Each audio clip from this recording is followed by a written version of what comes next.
hyperdrive.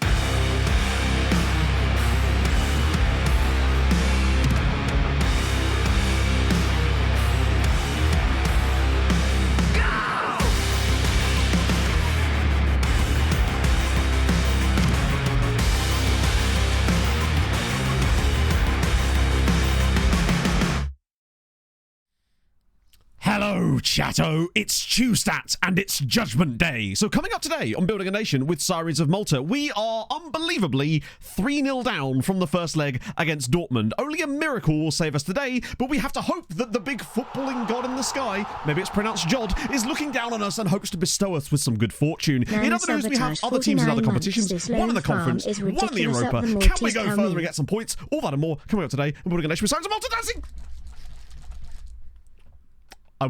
Whoa. Did you ever dance so hard that the entire desk vibrates? Because I did. And it was good. Bit of child. Thank you for the 49 months. I actually might need to talk to my graphic designer people and get some new sub badges made, because I think we need them for 54 months. Thank you very much, my friend. That was very kind of you. And there was a sub in the intro to DD140. Thank you for the 2 months as well. I really do appreciate it, my friend. And Wilbur Codville with the 24. Perfectly on time. Thrown out of the library. It was because the desk was bouncing up and down. You're not allowed in that section of the library, Rob. Come on, we've talked about this. Peter as well with the 4 months. All the resubs. You love to bloody see it. Drinking chance of flight? Pretty much, yes. The issue is basically my camera is mounted on a microphone stand. That should tell you all you need to know about why it moves so much when I move around. Because the camera is just mounted on one of these, just with this bit flipped the other way around and pointed upwards instead, so it can go to the screw mount on the bottom of it. It's the weight capacity of these things is like 1.8 kilos and the camera's 2.1 kilos, so I'm just like And luckily it rests on top of the monitor, so that kind of keeps it a bit more stable. But it was a bugger getting this reset up when I came back from Malta. Holy shit. United Boy, thank you for the 18 months as well. Bloody hell, friends. When the raid fell, I know that I've done that way too many times lately. And the thing is, as much as you might, well, you should check the stream out first, but like at the end of the day, if Twitch is saying they're live, I trust it, and that's my biggest problem right there, because that's like I think twice in the last 2 weeks that I've raided someone who was offline, or was about to go offline. I think I've done that 3 times actually, because we ended up following over to 2 different raids to Kev as well. Hibbos with the 43 as well. 43. That is many months. Some might say too many months. Some might. Time to reconsider some life decisions. Agreement. I am in with you there. Yeah. Also, Hedron, don't feel bad about disrailing the chat with your egg talk. Like, I spend like 20-minute segments of most streams talking about stick puck. Like, but I'm going to resist today until someone else brings it up. Lloydie, thank you for the 36. That's fucking 3 years. Holy shit, man. That's awesome. Thank you so much, though. That's very kind. Welcome aboard. Welcome aboard. Welcome back to the ship that you've been on for 33 months. 36 months. Probably sick of it by now. Yeah, a bit of hand egg. Collegiate hand. It's the best kind of hand egg for me. Collegiate hand egg. Oh, what did I miss there? For the doctor just in time. I hope you're okay, man. Today's stream could go one of 2 ways. Either way, I'm in a fabulous mood, so honestly, I've kind of come to terms with I've gone through the stages of grief with the Dortmund tie, and I'm kind of comfortable with whatever happens right now. Interesting read. Which book was that, Wanderer Skylight? I still need to message Banksy back. Banksy messaged me last week about like if I needed any help with stuff with like the pathways and right to choose and I think it's called something like that, and Psych UK. And naturally, I have here's a fun fact. Just Voltaire contracted syphilis just 2 been blocks from paralysed here. by the inability to message him back. Can I take that in as evidence? The Banksy, yes, the Banksy. He's going to draw me a doctor's appointment. Peachy Kyle, thank you for the follow, man. Welcome aboard. High blood pressure. Yeah, my family has like a history of that. The few times I have had my blood pressure checked though like that, it's always been in a situation where they've put it down to white coat syndrome, because one time I was like right before I was about to have my wisdom teeth taken out. So there's that. That's the thing. So either we managed to pull off probably the biggest result in the history of this save as far as European football goes, which I still think is possible, and I've got some ways that we might be able to do that anyway with a slight tweak, but it's really, really minor. But I feel like I've got logic to it, so hear me out. I've been thinking about this a lot. We still have football. We've got FM Christmas. We could play We Want This for a load of league games and see if we can actually win with it. In addition, we can actually do some pre-scouting and stuff for the transfer stream, if that was to come about. Because why not? Gives us even more scouting in the hope that things actually work out for us. But yeah, there you go. 110 over 60. Jesus, that's an insane amount. Yeah, I mean, that's why white coat syndrome is a thing, isn't it? Right? It's just mad. Throw to Goodyear. No. Well, I don't know if you even play them again, honestly, at this stage. That's the thing. Do we try a new tactic, maybe? But for what? Like, if we...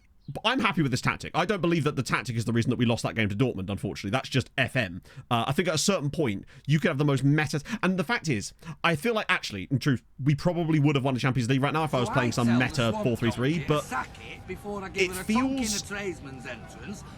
like, I just don't feel like I'd be satisfied if I did that. I actually want to win playing in a certain way, because I feel like I want to prioritize fun over just purely getting results, and I feel like it's more fun to win playing your own style than... Oh, a Reefy will get some game time for sure if we're out, because why the fuck not, right? Woody, thank you very much for the follow.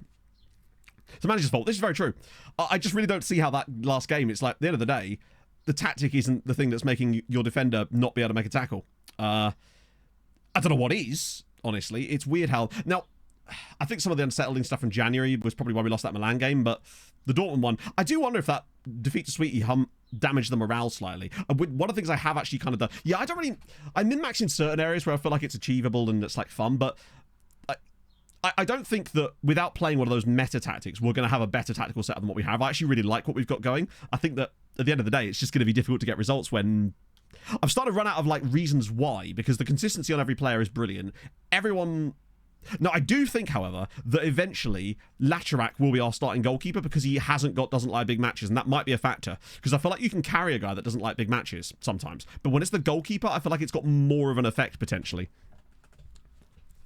Yeah, there's a lot of things we could do, and it's like, is that actually fun, though? Well, I mean, you shouldn't have to, Bill. I feel like the reason those tactics work, presumably, is because they just create such an overwhelming advantage for you that it's almost impossible for the game to do that to you. England playing us. I'm looking forward to it, tentatively, but I do have a feeling it's going to be a dreadful game, just like every other game England are involved in. No matter how much the Dutch might try to make it not a dreadful game, I feel like England will just drag you down to their level. I beat you with experience. Sortifugel, thank you very much for the 26 months, friend. Noting 100%. No, but you'd expect by now with a world-class squad you'd be able to win the Champions League, because at the end of the day, the other teams in the game managed to do it, and we're now at a level where we would be considered world-class. Basically. That's, yeah. Yeah, I was going to say, it doesn't seem like they've been slightly better, but, I mean, scraping past Turkey. Turkey are a good time. They're a good time. Good time, Turkey. Matt Jam. Yes, Rayton Jr. with the 36. Lots of 36 months today. As announced as Wales manager. Really? Wasn't Bellamy part of the backroom staff for Burnley? Was it Burnley? And then potentially was going to move to Bayern with Vincent Kompany. That literally sounds about right, Libera. Literally. I could see that going either way with the penalty thing, basically. It's a 1-1 draw. Dutch will score first. We go to penalties. Something happens there.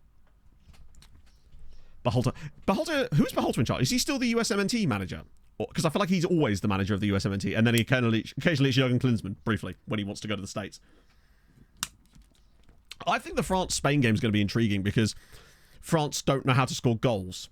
And Spain... I feel like, honestly, of the four teams that are left, Spain are the only team that actually look like they've played football before at times. It's mad how, considering... If anything, France's one is more galling than ours in some ways, because their squad is even better than ours. Like, which is saying... Like, we were the two favourites, I think, for the bookies-wise, going into the tournament, I think just based on the pure squad strength, but neither of us have looked convincing in any way. It's Spain are the ones that are prepared to play football, and that might catch them at some point if they play against a team that don't want to play football and have no idea how to do it, but a bit more galling, yes. No, I'm not going to go... Yeah. But they really are. I mean, this is almost, I feel like, Spain's to lose at this point. Although, watch them get knocked out on penalties by France tonight. It just feels like this is what that Euros will throw up for us as well. They're playing some nice football. They've got some beautiful, like, exciting young players and some interesting names in that squad. I really like that Spain squad. There's just a really nice mix of, like, insane youth, like youngsters with Pedri and Lamine Yamal, and then you've got like your Hossalus in there too, and guys that you wouldn't expect to maybe, but like actually have an impact. Well, Mikel Merino, for example. The Devil, I don't actually know how old he is though. The Devil, thank you very much for the follow. Have you considered going down to Georgia lately? I fucked up the joke. Oh yeah, it'd be amazing if one of the... Honestly, if we ended up botching our way there, it'd just be extremely funny. In some ways more satisfying than winning it normally. No, that wouldn't be true at all, but... Who's in football... at least you're creating scoring chances. We don't even do that. At least you're going to Munich. I didn't actually know what was happening. That's the first I've heard about that. But I like that for him, honestly. That feels like... I like that English players are, especially now at the elite level, they went through a spell like this, but it feels like they're not just going, I want to join a Premier League side. I like that they're going, nah, fuck this. I'm going to go out and stretch my legs on the European side of things and actually take those big moves. And I think it's cool that we're now starting to see some of the elite younger players. Sorry, you know what I mean? Like players from the Premier League that have come through in English clubs, essentially. That, you know what I mean? Yeah. Technically, he was eligible for England as well, though, wasn't he? He just chose to play for France, right? I swear he was eligible for England too. Has he actually got caps for France yet? Maybe I'm just confusing with about Chiese, but... Oh, I think, yeah, I swear he was eligible for both. Born in Hammersmith, there you go, yeah. Just because every time I've heard him speak, it's just like, he doesn't sound French. Then again, neither did Amadou Onana. Olympic squad. Oh, sick, okay. Yeah, I think, but then again, so was Jamal Musiala. He played for England up to like, what, under 19 level or something like that? God, imagine if we'd had Musiala as well. Then he could have been disappointing us too. And playing in this same terrible system. Then again, at least we're in the tournament, I guess. Alexander, I love those. Have you seen those compilations of players that are definitely not English that sound very English in interviews and doing really good accents? Like Haaland, for example. Alexander Isak is another one. Did you guys see that? I think it was Amadou Onana. Or maybe I'm making the same mistake as the reporter, where he like naturally, he so effortlessly code switches between like his, when he was speaking French to immediately like what sounded like a West London accent. It's amazing. Not very Scandi, no. I suppose with Scandi guys, it's slightly easier because I feel like their ones are much easier for them to switch like that. They seem to be far more like incredibly fluent in English. Like when you hear Kasper Schmeichel talk, for example. Good move for him. Do you know what? I think it would, Anarith. And a good move for them to try and get him on board. I feel like there's a lot of players like that like, I think Solanke was harshly excluded, but then there's so many good English strikers at the moment. And they're never going to get start, are they? That's the real crux of the matter. I think that'd be quite a good move for him. Join Alex Iwobi. Ilya Brizgalov, yeah. Oh, it's great. Roger did Norwegian round. He says baptism of fire in the middle of it. Didn't even say baptism of fire in Norwegian. Crazy. Tony, I mean, I just imagine Tony does the exact same thing no matter what he's doing. Just like making a cup of tea, just staring you down while he's doing it. Love that for him. International language. I think that's less... I mean, I feel like now the reason it's a lingua franca is because that, I think more to do with the reason it was widely spoken is more to do with colonialism back in the day. But I don't think English is actually that easy from what I've heard. I've never obviously tried to learn English on account... Well, I have technically tried to learn English on account of being able to speak it natively. So technically, I have learned English. But I'm not sure how difficult it is for a non-native speaker to learn. Because then again, every language has got their weird quirks, don't they? And I imagine English is absolutely the same with some of the ways that we describe and pronounce words. Just look at things like thought and though and read and read. Just random pronunciations. Beleni grammar. Oh, really? Okay. Sakagovli, I have not, no. Took me years to learn that to lose a strong last. I guess it's because of the way that people pronounce certain words, isn't it, really? Like, even like, adjectival orders are the real one. Okay.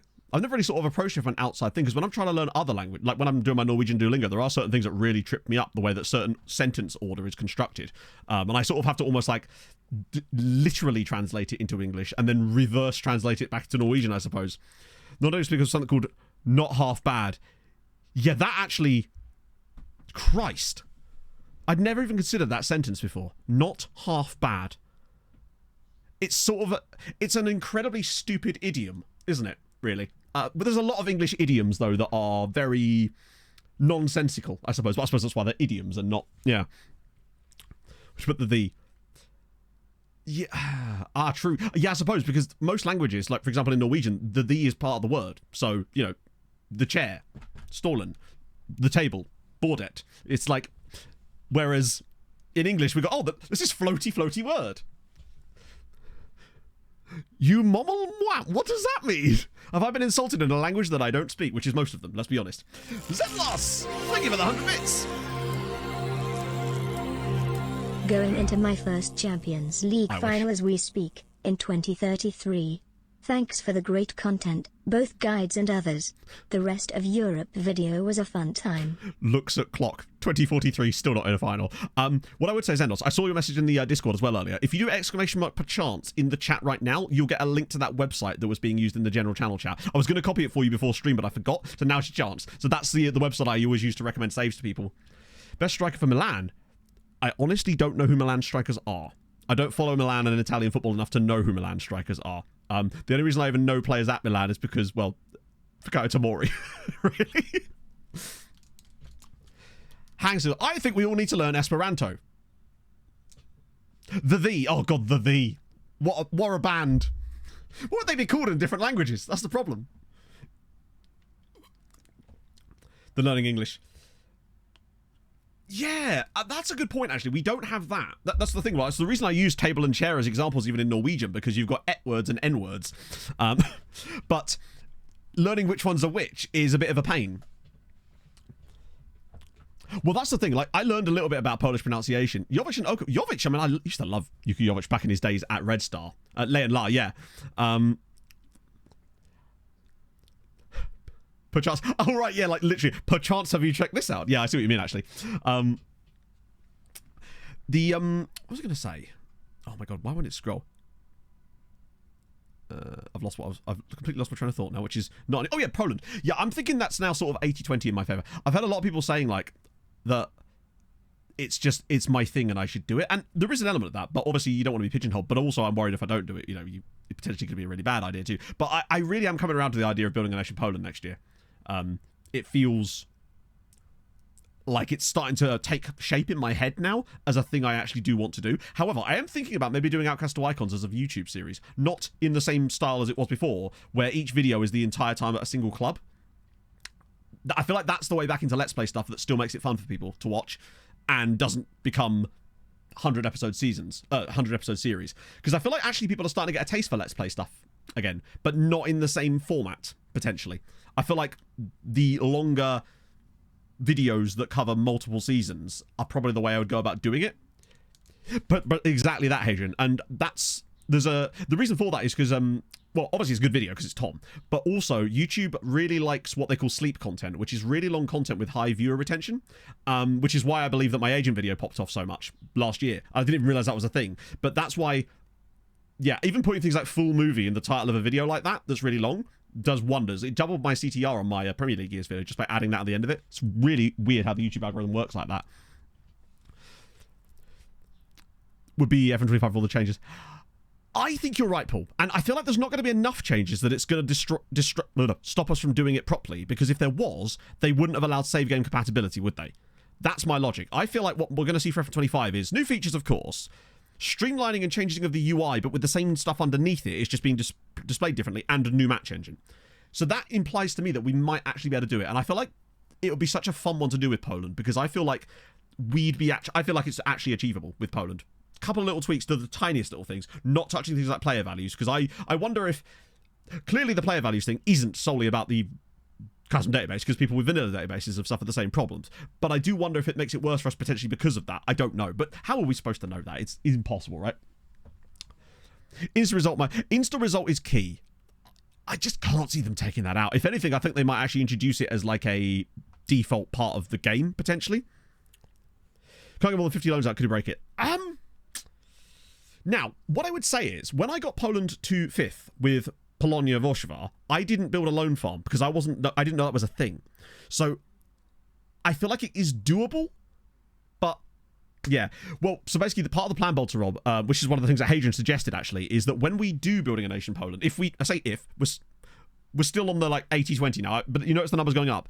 We want to give a little bit of time, so potentially we can activate the Polish Women's League as well, provided that's a thing, or at least set that up so at least we've got that extra context for things as well, potentially in there too. So that's something we definitely do want to try and do for it, just to keep that involved, because I think that'd be kind of bad to have that. Not bad, but like a waste of potential to have that there. Might not have been the first version. The women's football will be, but even if it's not, I feel like we'll be able to get an extended database that will hopefully do that for it anyway.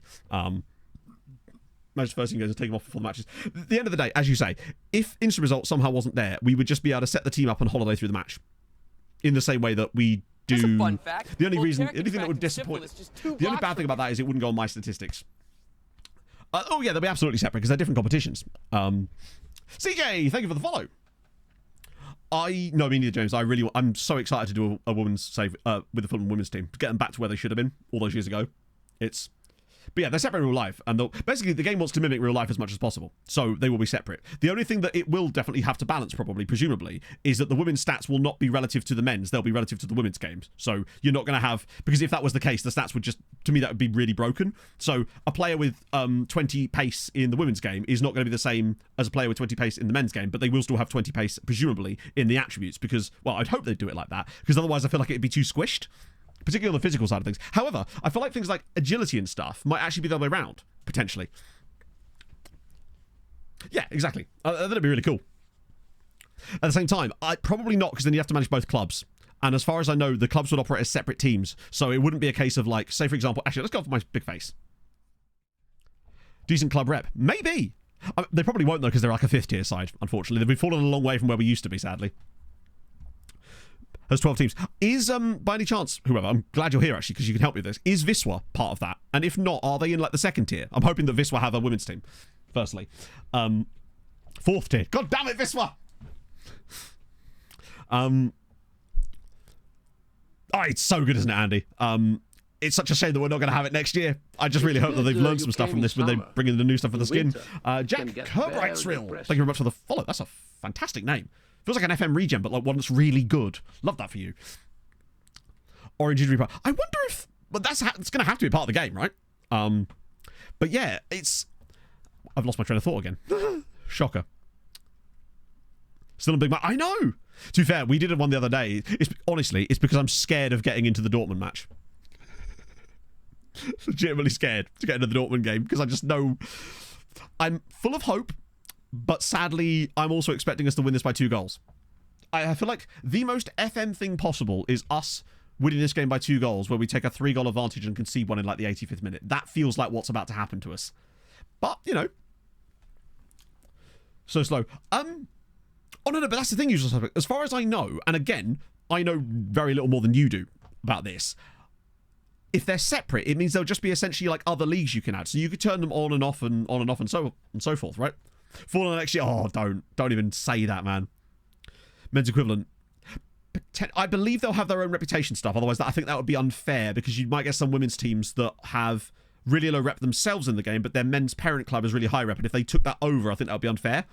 They are completely separate. So it wouldn't be like, say I'm managing Sirens. You wouldn't see like Sirens women down here in the same way you see the under 23s or other squads. They are separate sides. So you wouldn't be like able to manage them at the same time without literally having 2 different managers, I suppose, you know? That's what I've been led to believe so far. And to be honest, I think if it was done in any other way, it would be really poor. Play one of the... No. I don't know why people keep saying this. I'm not sure where this opinion has come from, true, because all SI have done is say the opposite of this. The women's game will just be like, you know when you load save and you're selecting leagues to turn on, you'll just have England WSL instead of... You know what I mean? So they are separate leagues, but it's basically like more data updates, basically. That's it. There's no real changes beyond that. Spanish league teams... I wonder if they will have affiliate agreements, or not affiliate agreements, but maybe there's a new type of affiliate agreement that doesn't actually do anything, but it's just like resource sharing, or it just acknowledges the connection between the 2 clubs, potentially. That'd be quite cool, actually. Start with like a small women's side, and then maybe gain an affiliate agreement with one of the bigger sides. Yeah. I feel like that's the sort of thing that's maybe like a year 2, year 3 kind of thing. Manage to move across it. Yeah, of course, yeah. If they implemented it in any other way, that'd be catastrophic. Women to the game, you reckon? I think, yes, it almost certainly will get more women to play Football Manager. But in addition, I think it'll get more men interested in women's football. I feel like the correlation is actually going to be more the other way. So I feel like, yes, there will be an uptake in the female player percentage, potentially. But I also feel like there'll be a much higher benefit the other way of more men being interested in women's football. Like, I know much more of the women's footballers now from, one, watching the World Cup, but also from just the fact they were introduced into FIFA and Ultimate Team and stuff like that. Not that I've even been playing it, but I've been watching YouTubers and suddenly I know more people from it, and I feel like that's really good for the game, basically. Ban counter. I actually think you'll be surprised how it's going to be, yeah, not. Besides, we won't be managing them, so, you know, like with anything else, I think sometimes we don't give people enough credit for actually just being relatively normal human beings, you know? Get to, you know, maybe, mate, maybe. You need to get yourself down to the games, bud. Training facilities, yeah, exactly. See, that's the sort of thing that I think would be cool, but maybe not like first year. Maybe that's like a year 2 type of thing. Just getting in the game in the first place is the most important thing. Like the amount of, I mean, how many times have we, as players of FM, been like, oh, this wonder kid that's like 16, and then about 5 years later, you suddenly see him signing for a Premier League side, and you're just like Leonardo DiCaprio.gif, you know? It's, people say, oh, okay, cool, but like, end of the day, in my personal experience, most people don't suck, and I feel like the idea that they do is actually kind of nihilistic and not particularly very helpful. For me, anyway. I feel like if you treat everyone as if they're an arsehole, then that says more about you than them in some ways, because I try to treat everybody as if they're not like that, and then kind of go from there. Except I do, in fact, suck myself. Yes, absolutely. I'm always glass half full on these types of things, right? Tactics. Because I should make it tactic, I suppose, but there's multiple tactics in the pack. Speaking of tactics, one thing I have done today, actually, this is aside from tactics, in fairness, Woodyfoot, thank you for the follow, is the faces. I just want to see the new gens for next year in general, because they're going to be massively different, right? Because it's Unity. So they're going to hopefully look less like this, more like this. I get the feeling they'll probably look working retail for, oh no, tell me about it. Like, I mean, Pog works retail and she encounters some absolute wimps, but 99.9% of people are not that. We are on game day. We're actually not on game day. Where are we? Yeah, we are actually on game day. It's just not technically the clicky thing forward. Yeah, so basically what I've done is I've tried to maximize. Look at me with my min-maxing, by the way. I've gone through and I've praised the training of every player in our first team squad that had reasonable training, just to try to get that little extra morale bump that we might be able to carry us through this game. Now, to what I actually want to do in this game, because I have a slight tweak to suggest. No more procrastinating. We like a good catch-up, right?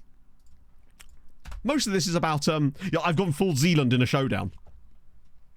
Online, absolutely, but that's just because most people that aren't wimps don't feel the need to yell about it online, right? You very rarely get people yelling nice comments, which is why it's, trust me, I'm a YouTuber. I know. But what I will say is I do appreciate every nice comment that I do get on videos, and I don't really get much negative comments on videos most of the time anyway. Like, but when I do, it's like really quite nasty a lot of the time. And I do wonder if that's just because it's with YouTube, it's harder to get a personality across. Thank you, chat. You're being extremely nice to me. Spend more time in set pieces. Don't get me started, Daz. Nice. I'm jealous of your social life. Which social life of this is which you speak, Stewie? I'm trying to think of the last time I went out with anybody.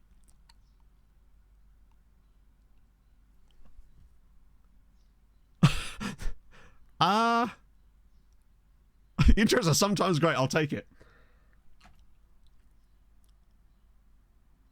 Then pasta. I mean, that is the highest honor. For someone that supports... And you too are an okay person for someone that supports Brentford. I sent Mike that screenshot of him signing for Spurs, and he was just like, how dare you? I'll take it. I do have lovely sunburn. It's nearly like... You can still see where it is, but my hands are like peeling like crazy now. Brent O'Brien says I did well.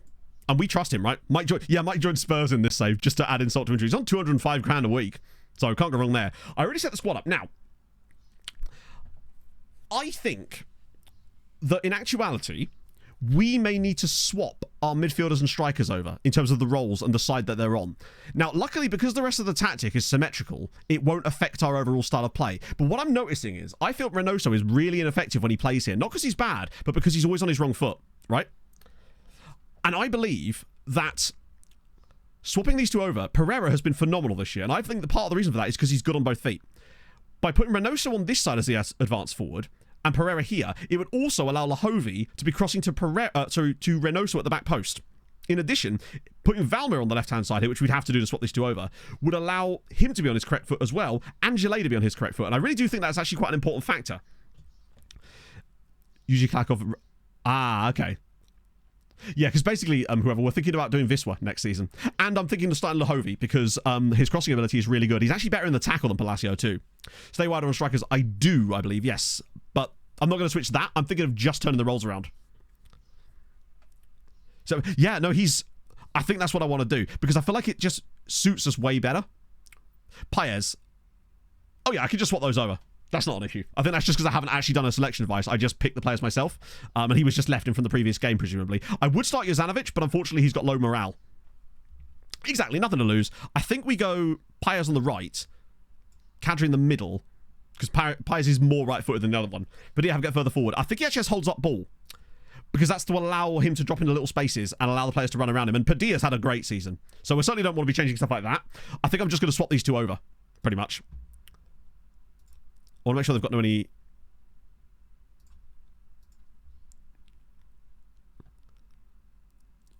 He might be facing the game map, potentially. Preferred sides. That's a good point, actually. Where does it actually say? Oh, hang on. Does it say? Hang on. Where does it normally say this information? Is it normally in this box here, isn't it? Or is it one of these? I can never remember exactly where it is. It's been a while since the last time I've actually looked at one of these. However, the position though. Oh, okay. Oh, in here.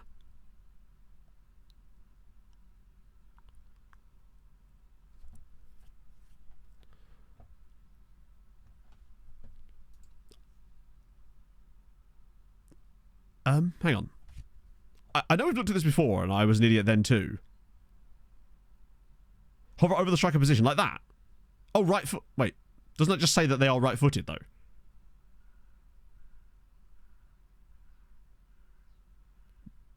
Why is everything saying right foot?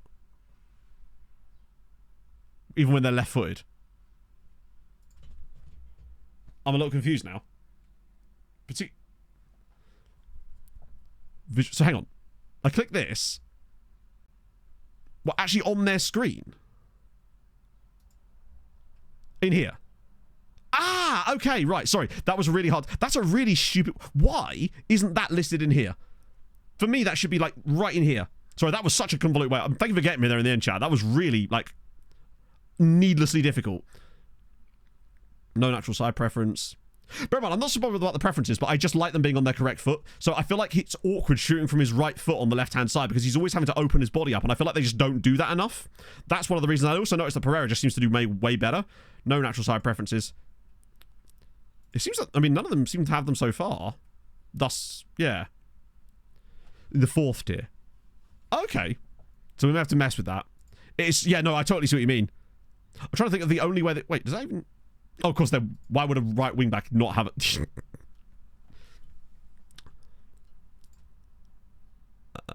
Yeah, I don't think they have side preferences. I don't think anyone does, actually. It seems like it's all right. No natural side preference. All right.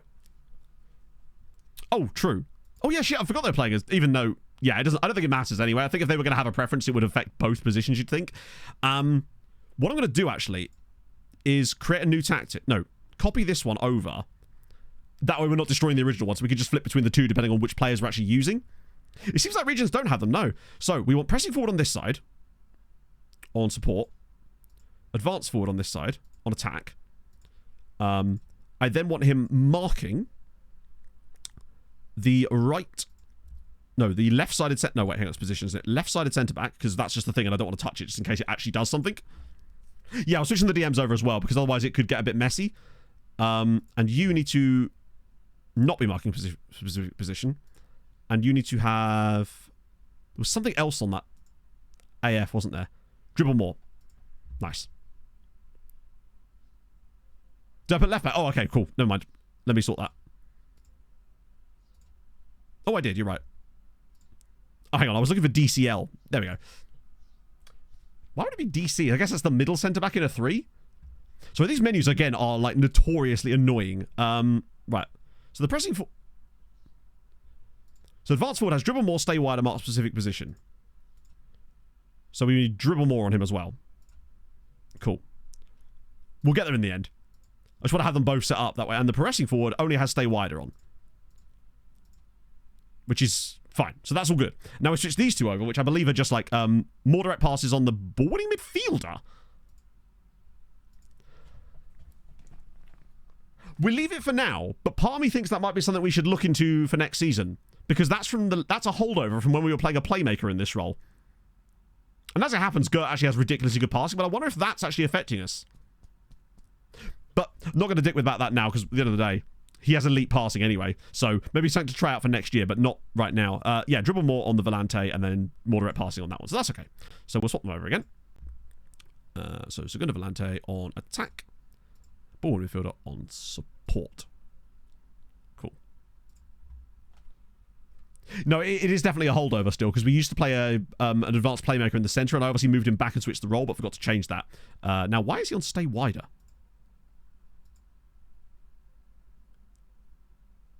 Hang on, did he have that instruction on him before? I swear. Dribble more. Why is it added stay wider to him when I didn't put that? But I never had that on them. That's weird. I've moved him over and it's like kept a... Unless it's on his like...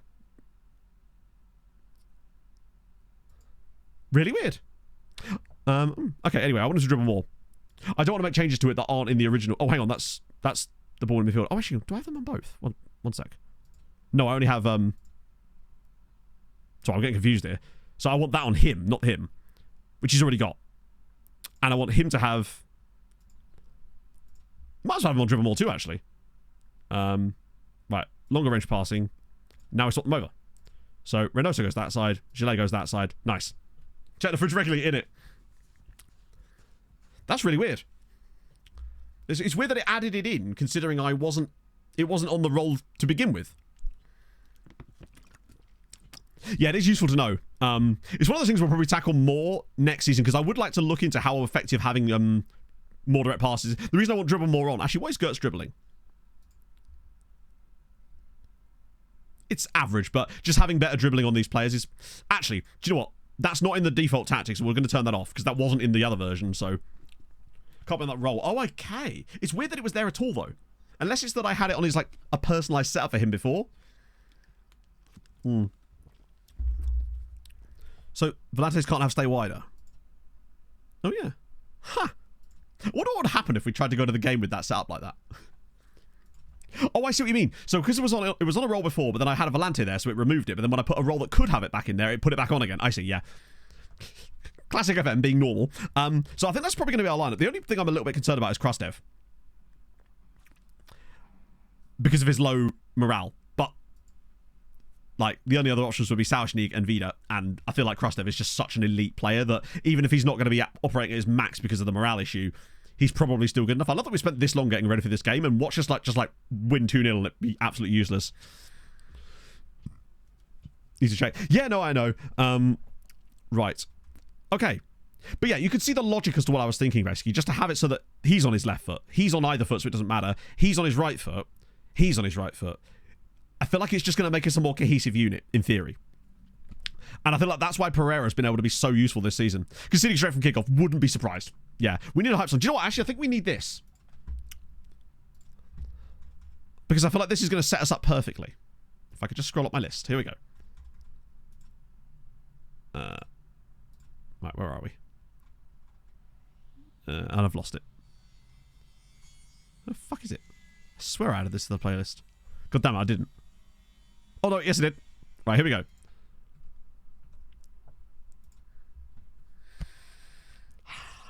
This will get us pumped. Rojas to play for us. Yes it is. Yes it is. It is the Rojas to play for us. £8 million we got for him. It's kind of wild, actually. Oh. This is an important game. Because we don't deserve to be in this position. We should have at least got... A 1-0 defeat in the first game would have been harsh. Let alone 3. The way that they played was shocking. And we need to do better. And hopefully today is the day where we do better. Like, we've beaten Dortmund the last couple of times we played them at home. Weirdly, another fun fact, every single time we've lost to Dortmund, it has been 3-0. That's the third time in this side that we've lost 3-0 to Dortmund. Very strange. But here we go. Top 10 respect moments in football. Hopefully us coming from behind against Dortmund with Peter Drury commentating on it. Let's go. The ultimate turnaround is necessary. Obviously, we're going to start on positive. If it's at half-time and we're still only in a position where we will just throw it on attacking, because attacking is just higher risk, and yeah. Vieira's looking aggressive in before the red card.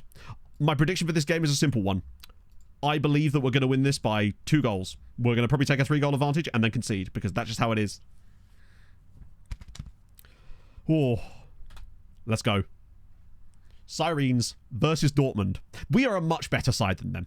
It's just, without a doubt, we are a far better team than them. It's a question of whether we can do it today when it matters most. 4-2 was actually our last win against Dortmund. We beat them 4-2 in a Champions League knockout. Actually, technically, we beat them in the Club World Cup. 3-1 a couple of years ago. Yes, and Dortmund's ears are ringing with the sound of sirens, is what we'll hopefully be saying. Certain average streamer. I think it was more a case of I didn't think that he was going to be as good as he is. The amount of players we get that come through and just never really develop to their extent that he has, it's actually kind of crazy. And I feel like now, with the fact that Bizarma and Perez just haven't been able to... They've done okay, right? But I feel like Pereira could be him for the future. These two as a duo, we could get 10 years out of this strike force. They're like 21 and 22, right? Come on. Pressure is for tyres. Thank you, Alan Shearer. Except a third time. What have I missed?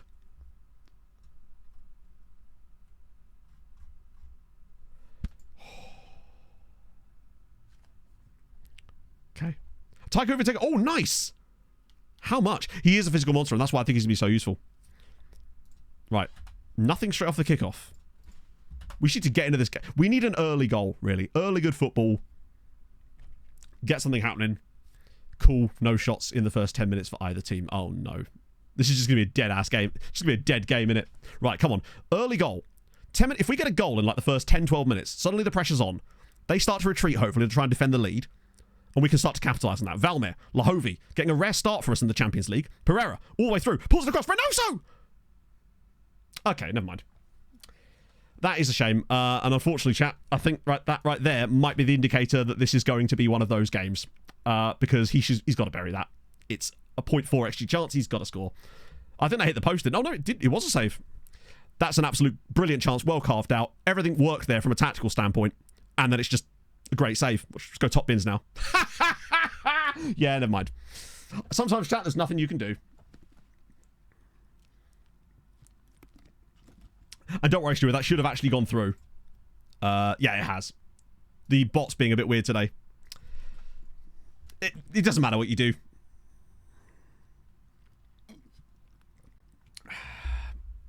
It's just, you know what I mean? What can you do? We missed that, they score that. It's just how it is. We're not done yet, but now we are in an absolute pickle. Honestly, I'm tempted to go on attacking. Nah, we're doing it. We've got to go on attacking. We've only had one shot in the whole first half.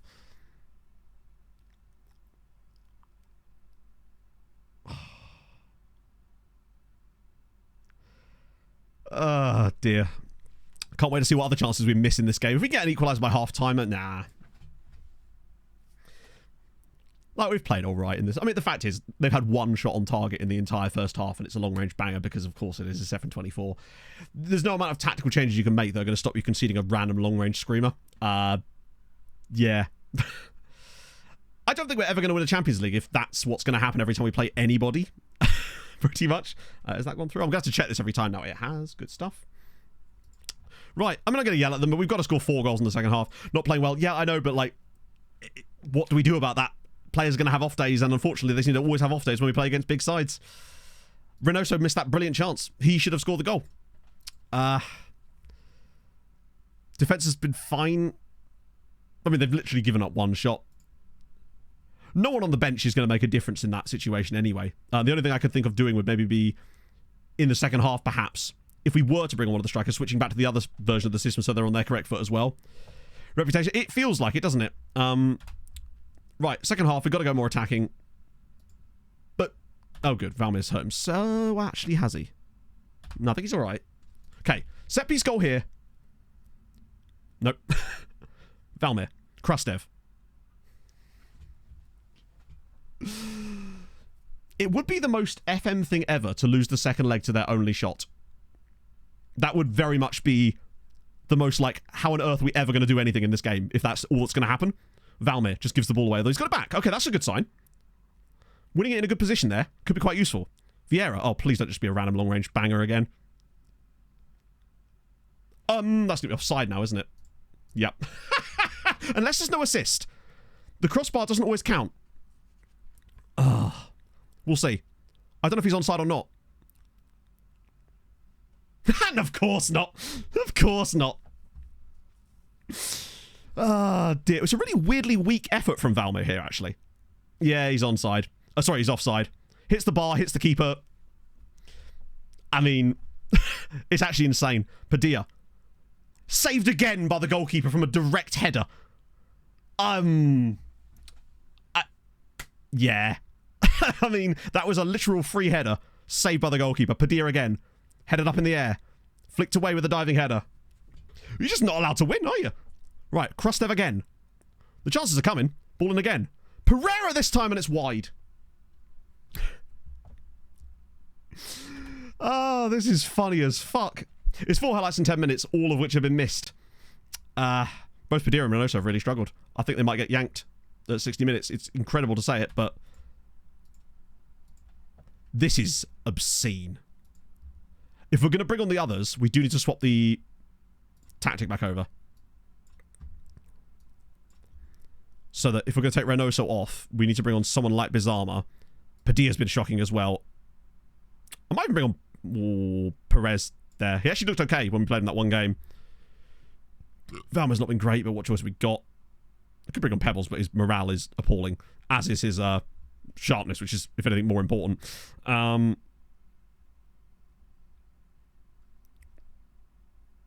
rest of it's kind of just much of a muchness. At this point, I don't think it makes any difference.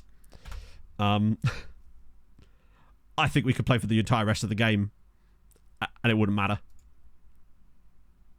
If we actually go out, if we lose to their only shot of the game, I think that would actually somehow be worse than the first leg.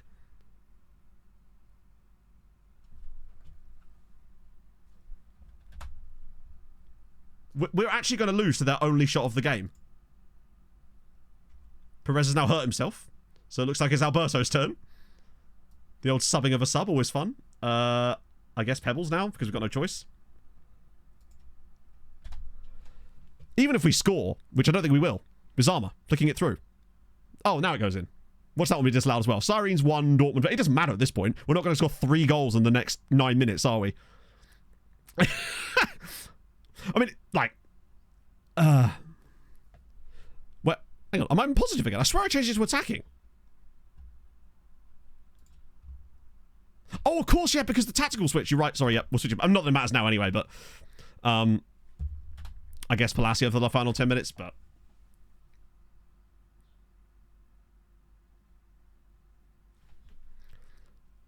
Ball in again. Flicked away. I mean, we still need another 3 goals. We're not getting it. Paez. Kadri. Vieira. Saved again.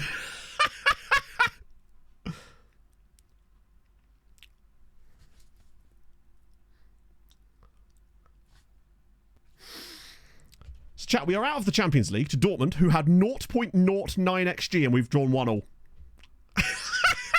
This game is shit. I'm sorry, it is actual shit. The amount of times this happens is too much to even bear anymore. It's just like, why even bother? Like, we actually played really, really well in that game. Like, we played genuinely very well. It's just, do you know what I mean? Over 2 legs against Dortmund, we've created 4 XG and scored 1 goal. Next year, I guess. The apparent world-class Stoya. Oh, yeah. I mean, he probably is quite a decent player. He's a solid winger. He's an elite side. He's an elite winger, without a shadow of a doubt. First XG, 1.7 for the first leg. Yeah, I mean, at the end of the day, if it was a case of that it's just your tactics, which tactic allows you to miss all your chances and only concede long-range bangers? The fact is, you wouldn't concede as many as you do from those ranges, because obviously that means that only 1 in 10 of those are in theory going to go in, yet you can see way too more. The agility is very, very high. Red Dortmund, with what money? We can't afford to either, because the game's fucked us on that as well. Like, legitimately at this point, it feels like 12 long shots. I mean, 12 is okay. And then again, it doesn't matter because we've got Gert Gillet with his 15 long shots. Not that he had any shots in this game, in fairness. Did have a key pass, though. Yeah. It's... What can you do? That actually is somehow worse than the first leg. To have that happen. And now, can't wait for it. Ready, ready, ready. The players are now going to come to me and complain about our tactics when they're the ones that have failed to put the chances away and conceded the only goal of literally their... It's... Oh, it's good, isn't it? It's definitely a fun game, this. Basically, I'd be absolutely fine with this sort of stuff happening. Also, I love how they all went to extra time and penalties. If it happened to us as well. But it happens so rarely in our favour that it's actually not even worth discussing. I can count on one hand the number of times in this save that has happened in our favour. Probably less than that, honestly. Rest of the season to develop. Well, they're not going to develop much in the rest of the season. And most of the high PA guys actually aren't here. They're all out on loan, which is a good thing, obviously. SCFC Jack, thank you very much for the follow. Yeah, we got to... I was just hoping that we were just going to... If we were going to go out, I was like, oh, we'll go out swinging. And we kind of did. It's just hilarious that that's the goal we scored. And remember, we've still got teams in Europe. Like, we're not... We might be out in absolutely hilarious circumstances, but the others are still technically in. And the fact is, right, it's one of those things where inevitably you lose a game or get a poor result, and there'll always be someone who's like, well, you've got to change the entire tactic, because that's how it works. You know, teams lose games. It's just... I hate when it feels like you're not in control in some way. Like, there is just an element of... injustice. I mean, there's an element of inherent injustice about football anyway, because you are going to lose games that you deserve to win and so on. But it feels like, generally speaking, over a large period of time, it balances itself out. You're going to win a lot of games that you don't deserve to win as well. It just doesn't happen. It just doesn't happen. I'm trying to think of lucky results we had. We had that one game against Manchester City where we got very lucky in only losing 3-2, and it was still a defeat. Taking our chances, yeah, but at the end of the day, we've got world-class strikers. If a world-class striker can't take his chances, who can at that point? Do we have to have a guy with 20 in every attribute? Like... They don't, so why can they score them? Anyway, that's enough about that. We're going to rebuild the vibes from henceforth. When did he get... Oh, I took him off, didn't I? For the City players. Well, it doesn't seem that hard for them. We got £8 million. The problem with that as well is that's going to really harm our finances, because it's nice to get the cash, but we're still 10 million in the red this season, and we kind of need to not be if we're going to be able to do any kind of signings over the summer. That's the problem. I would be curious to see if we do get a value bump on our players over the summer. Because if we don't, then concerning times, because this is sort of unsustainable at this point, because we can't buy anybody, which means we can't even fix any inherent issues, right?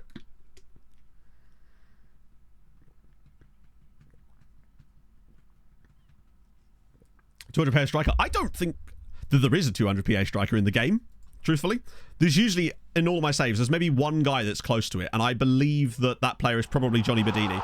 Sirens broke. Now, we're not broke, but the player values are fucked, so we can't basically sell anybody to make any money. Hello, so it's kind of a bad cycle. It's my birthday on Friday. B, my ex-lady friend is likely showing up to my birthday party. C, I'm gonna be heavily intoxicated for out of the rest of week. Because D, it's only coming home. What a time to be alive. I love how Nano actually got vaguely excited about D there.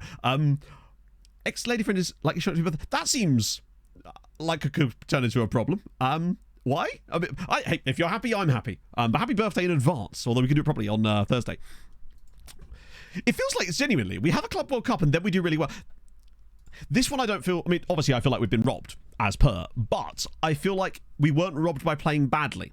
In the other one, in those, before we went and changed our tactics and built the one we've got, which I really like, we were like just playing poorly against the big sides. Whereas now, we actually play really well against them and still get fucked, but that's a different matter entirely. At a certain point, you can't... There's nothing we can do about that tactically. Like, we had in that game the Reynoso chance, which he has to bury and normally does. We had that completely clear header from a corner, which is, I don't know, 19 times out of 20 is a complete goal, as we always see them scored. And we had the goal that we did score, as well as the offside goal as well. Like, the chances were there. It's just one of those things. Friendly Cup is a test. Cheeky little friendly cup. You never know. Pretty boy McGoffers almost beat them up. Maybe you are a pretty boy, Dan. You never know. Anyway, Harold Bishop will cheer us up, chat. Don't worry. We're going to get our heads down, and there's still other games to play. So, sorry about that. Yeah, I'm a Fulham fan. At the moment, I'm a Sirens fan. Coming down to front. Exactly. And it is just a game. Why you have to... It's only a game. Why you have to be mad, right? We go again. I guess I could just call this season in the recap a financial catastrophe in building a nations. Triple F intake, don't worry, you did not miss very much. The vibes begin with Howard Bishop. The vibes begin with Cambrodia with the big raid. Thank you very much, friend. How was stream? Right. Let's get Howard Bishop going. You know what to do, chat. A 5, a 4, a 3, a 2, a 1, and go.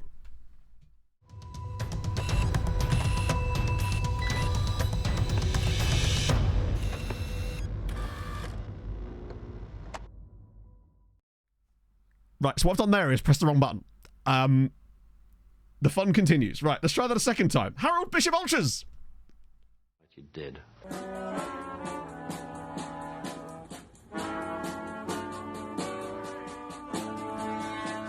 I got through Harold then I'm in the house where the coffee's green and the food is grouse. With sandwiches and lasagna too. Ice cream sundaes for me and you. And Andrew Harrow, then I'm in the house where the coffee's green and the food is grouse. With sandwiches and lasagna too. Ice cream sundaes for me and you. I try not to lose my temper with myself. Oh, goodness sake and shit and balls. The minute you get uptight, you're dead. Yeah. Where have Mallory Knox gone? There they are. Ah, dear. Yeah. And now, I feel like we need a bit of We Want This. Michael! With the Wait, where's it not coming through? With the 49 months, eventually. Bring on the Flugelkampfheimler! I love it. Nana's just like not asked. Mamont Yasha, thank you very much for the follow. I'll read Mike's thing out. Of the 49 joyous months, I have to admit I've not been happy. What? You've been cyphers, but it is true. It's a big wage, but I can't do much for you. Spurs is a band word, apparently so, yeah. Champions League trying to beat Bayern Munich. Trust me, I know your struggles. We just got absolutely effed by Dortmund in a way. Oh, Mike. Mike. I am unhappy with the game right about now, friend. I am fuming, livid, and other words to describe. Oh, yeah, sorry, Mason. I did see that, but it was, it went past too quickly because of the Harolds. Her best mate. Matt just outed and confirmed Harold is part of Illuminati. Oh. Hey. Good for you, man. One way or the other, you'll find out, right? Billy Child, thank you for the 50 bits. That's true, I am actually part of them. What have I done now? I just want to show you these two games we've just had. First leg against Dortmund. Relatively even game. Lose 3-0. Second leg against Dortmund. 1-1. They had 0.09 XG. We are constantly getting shafted. Anyway, it's that one stings more than any of the others. But we must get ourselves together. Wait, what did I do? Look how sad you're making me. It's incredible that the first game was less of a shafting, which is wild considering how much of a shafting we thought it was. Like, I came in today thinking, we'll go out, probably, because it's FM, but at least we'll probably just win the home leg, right? No. We get that instead. Shafted by demand shaft, indeed. That was at least some coefficient points, though, chat. That's the main thing, right? 14.6. Now we really need Birkikara and Sweetie to do the job. They're not going to. They're about to go out as well. Because Sweetie are playing Chelsea. And Birkikara are admittedly winning from their first leg, but they're going to lose the second leg, obviously, because it's Football Manager. No. We're going to have some confidence. So, yeah, Chelsea are hosting Sweetie. I mean, Sweetie are not going to win at Chelsea. That's fair. We don't expect them to. It's just a shitty draw they got, unfortunately. As for the Conference League, though, Birkikara do lead Standard Liège from the first leg. It's going well, then absolutely not. It's going appallingly, Mason, unfortunately. Just another one of those seasons where you just get unlucky over and over and over again. Like, have no arms. I do wonder if part of it is that Gutierrez doesn't like big matches. But, like, how much CA is he possibly losing? Which is why I'm thinking at some point Laterac will end up replacing him, but he's not ready yet, right? Oh, Sweetie win. Wild. I think they both lose, basically. I just really think they do. Right, let's see.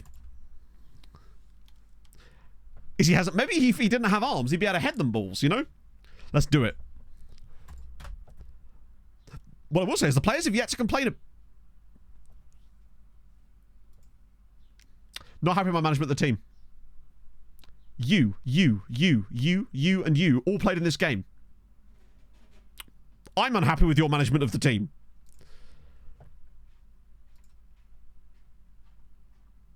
It is absolutely incredible that is even a thing. That they can get annoyed at you about them playing badly. The board I can understand.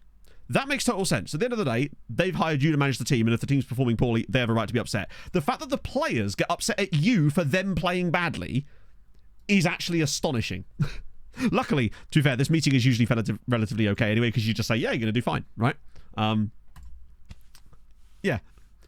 We're not happy with how we've played. Yeah, if it was players that you didn't pick, it would make more sense, but he didn't start, in fairness, and technically neither did he. The rest of them were all in the starting 11. That is bare funny. What are you going to do about it? Exactly. Who are you, Morton Gans Pedersen? Jesus. I want to move to Sirens. Sirens especially. Well, I mean, you're not wrong. We are, it started so well as well. Like, every season you're going to have poor results, of course. It's usually, though, being good enough to kind of go with the times on that one. So this year we had the Man United defeat at home, which we were the better side. And then we had the Milan defeat where they got a 94th minute penalty. They literally scored in the first and last minutes of the game. Bring on the It's tough times, man. Tough times. Keep right on KRO. Thank you very much for the follow. And last year we were remember last year we were 3-0 up in the semi-finals of the Champions League against Manchester City. So clearly we have a tactical setup that will get us to that kind of stage, and we should have won, right? So this one just feels like a blip, but it's just like, how many blips can you fucking have, man? We're all blip these days. Sirens, you know I was finished in it. We are washed like the dishes. Mike's only Connor's language. I don't know. Have you ever heard Mike speak? Sorry, Mike. He doesn't got a lot of cons, does he? 69 England caps as well. Nice. Yeah, someone in chat even called the 94th minute penalty in that game. In fairness, I called that we were going to lose from the first minute of the match because we could see that we were going to. Admittedly, that Dortmund game, I think I kind of knew from when Reynoso didn't score.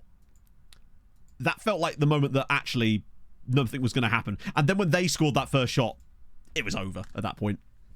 Like, we probably still could have had... Like, we could have scored 4 goals in that game, but I feel like it would have been... We'd have to overperform quite a lot. Like, we weren't 4 goals good in that game, but we certainly weren't 1-1 draw bad either. But that's life. Watch us just not win a Champions League in the entire save. That would be insanely fun. That would be quite funny in a way. If we just somehow managed to not win one at any stage. Despite literally having a world-class squad for what is going to be at least the last 12 years of the save. And a probably squad that's going to get better too. Because at the end of the day, we're just going to keep adding to it. Slowly but surely bringing it up. If another Maltese side wins it... No one's won anything yet. I think that is the downside of starting solo with Malta. Is that you do run the risk of... Not this, because the fact is we should be winning stuff by now. Throw the league, win the Europa League. Oh, no, I'd get sacked for that probably, wouldn't I? Hey, Havarium. Knowing me, I'd find a way to get sacked from that. You're a... Oh, hang on. I've just got to get rid of the loan guy. I'm so annoyed that we missed out on Andres. That one irked me, considering they got him for like 4 million when they wanted 40 million from us. Think you win the... I still think we win the Champions League first. Just because I don't think there's anyone that's truly at that level yet. But what I will say is clubs like Birkirkara and Hamren have actually got quite a lot of young players on loan from us that look like they have high PA. I think Poland will be perfect for that.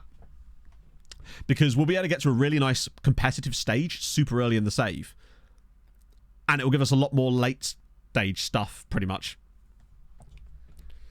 I think Birkirkara, over the coming seasons, if they keep their squad together, could actually be a proper threat in the Conference League. Agreed. Which sort of value. To get rid of players that are just way too expensive for us at this stage. Oh, he's not actually playing for Leyton Orient, is he? He's just on loan there. I thought his name was Ploppy. We did get eliminated. Yes, Dortmund. We got a 1-1 draw against Dortmund, and they had 0.09 XG. Because this is Football Manager 2024. The fact is, right now with our financial situation, they'd have to be like stupidly cheap. I think we're already signing you, aren't we? For us to even attempt to sign them, that's the problem. So like even this guy is a winger as well. He's not even that fast for a winger as well. The training where's coming up in it, yeah. Yeah, I don't think anyone there is really particularly interesting to me. They're either super expensive. Well, they're not that expensive, but there's like the problem is these guys are sort of expensive for us right now. Change the tactic. Nah, I'm alright. You change the tactic. Get in here and change it. Change it to my face. Season 8, other teams have won. Yeah, I feel like with Greece, plus you'll have less reputation issues. Ooh, they only lost 2-1. I mean, they scored their only shot on target, so they've kept that kind of surprisingly normal considering. So, the question is, chat, do we have anyone to root for at all, or are Standard Liège going to win 3-0, which is what I expect them to do? Hey, look at that. Oh my god.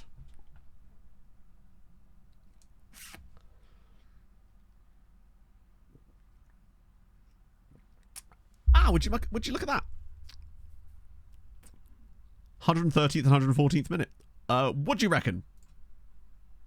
Fair. Totally fair. What were you doing, Birkirkara? So that's everyone out. At the round of 16 stage. Do we even get any points that round? Nope. Nothing. Well, other than our little point that we managed to achieve. That's shit. But You feel powerless to it. However, I don't know, actually. Poland are 34th, actually, as it goes, which means they've dropped a fair amount in this save as it happens. I don't recall seeing Polish sides, really, very often. Lech Poznan occasionally do some stuff in the Conference League, but not very much. So they've dropped off quite a bit.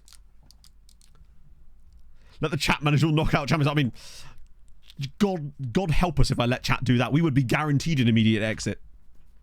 Yeah, I feel like the only side I've seen from Poland do anything in this save is Lech Poznan. I feel like Lech have won the Conference League group.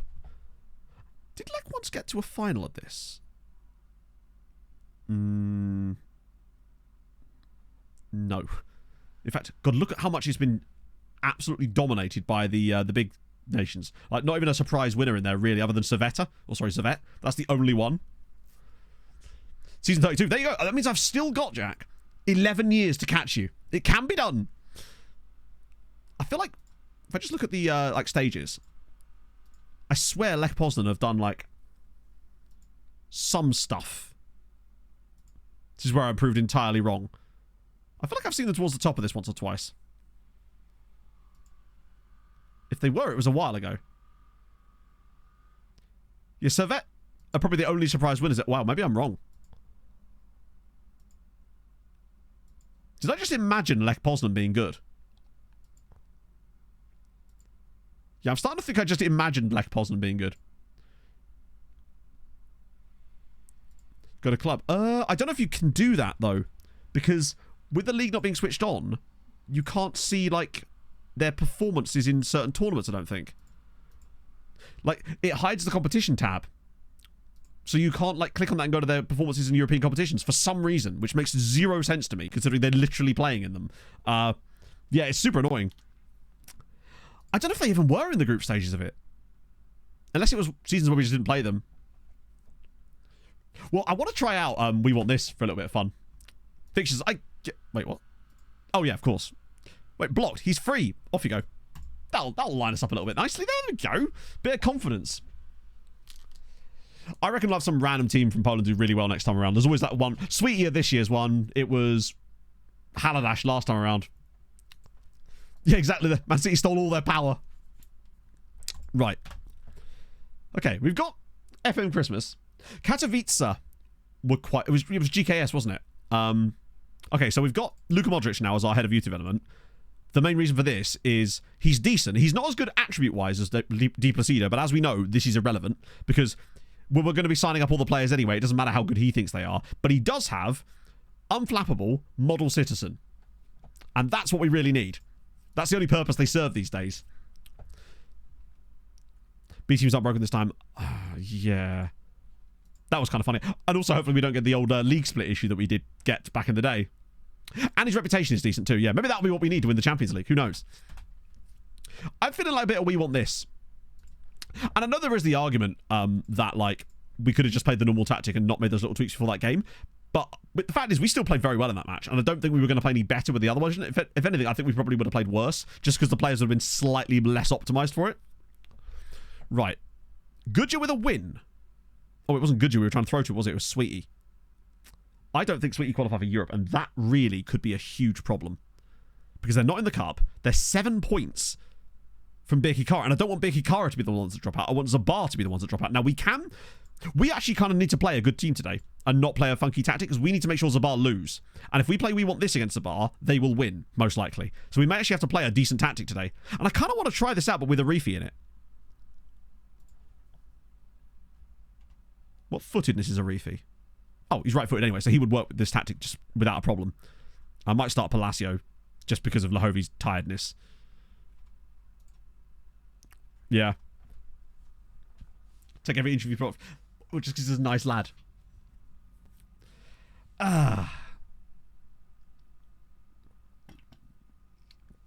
What do you know? They all just got knocked out. All of us in the same week. So that was fun. Play Palacio. Oh, wait. Did I just literally select Lahovi from a list of teams to put Lahovi back in again? I think Arivi might struggle a little bit because of his match sharpness here, but hey, it happens. Also, the bench needs to be switched around a little bit because it's got too many players on it. unpick positions. There we go. Just get a sensible bench there. Personalised instructions how to make it. Crack on, Anarith. I'm curious to see. The fact is, I don't think Arifi's ever going to work. I just simply don't think he's ever going to get any better than he is, and he's simply nowhere near good enough to be an elite striker. I think the issue is basically his composure is really bad, and his acceleration is average. He has like a couple of standout attributes, but in actuality, I don't think he's actually that good. Yeah, Renocia's on the bench. That's all right. Podcast and Sainsbury's. Let me. And now it's time to take a word from our sponsor, BetterHelp. Do you want your private medical documents leaked? Use BetterHelp. Just completely kibosh any chance I ever had of being sponsored by them. Not that I would want to be, but there you go. The anti-sponsor could do with some better help managing the team. Oh, yeah, with the zingers there, Agent Anderson. Also, chat, there might be a chance that I might have to dip out of stream slightly early today because I need to take my dad to a hospital, an appointment, because he's still technically not allowed to drive. And depending on traffic, because it's at 4. What can I say, Mason? I'm here. Have you tried Manscaped? Who, admittedly, I actually did have a successful sponsorship. Well, I'd say successful. We did a single sponsored thing with them. But to be fair, the underwear they sent me was fucking comfy. So I can't complain about that. Right, let's go. Mark Center's moving to the channels. Maybe it could be super... I guess. What, just have him so he's got, like, personalised instructions so whenever he plays. But the thing is, he's just not going to play, is he? That's... The truth of the matter is, there is very few scenarios in which I would be wanting to put him in the team when you consider how many other players are available to us that could play. Bizarma and Perez, for example. I just don't think that Albi Arifi is ever going to be a useful footballer for us. My hope really was that he was going to be a useful footballer for someone else out on loan, and then that unfortunately failed catastrophically. 4 appointments for Root Canal. Holy shit. 4 appointments. Oh, that's a lot of appointments. Holy shit, Aaron. Are they building an actual canal? Lordy lord. Put a lock in your mouth. Like, that's... Not that I've ever had a root canal, and I would not... A mate of mine did, and he would not recommend it, so I feel for you, man. Is it Law 5.0? I simply do not know. Like, I'm one of those people that's... I'm well open to doing sponsorship stuff. It just has to be the right companies. Although I am, in theory, going to be hooking up with an agency to potentially get some more brand deals for the channel. So that'll be interesting to keep an eye on. Have to see. Earbuds advert. You mean Raycon? Oh my... Hi. Are we just, like, incapable of not conceding goals from outside the box? Infection. Holy shit. Raid Swindon Legends. Yeah, what was that pass? Like, what is that? That's the kind of stuff I'm talking about. Like, world-class player, just... And also that missed tackle there. Great finish there from Ahmad. Like, that's a brilliant effort. Is that Maxwell? No, it's not. It's Ahmad, isn't it? Unless he wears... Oh, no, it's Maxwell Ahmad. So I've been calling him Maxwell the entire time just because it suits him. Right. Oh, why are we playing the league game? Because we have no Champions League games to play. On account of the game being a piece of shit. Pretty much. And cleared.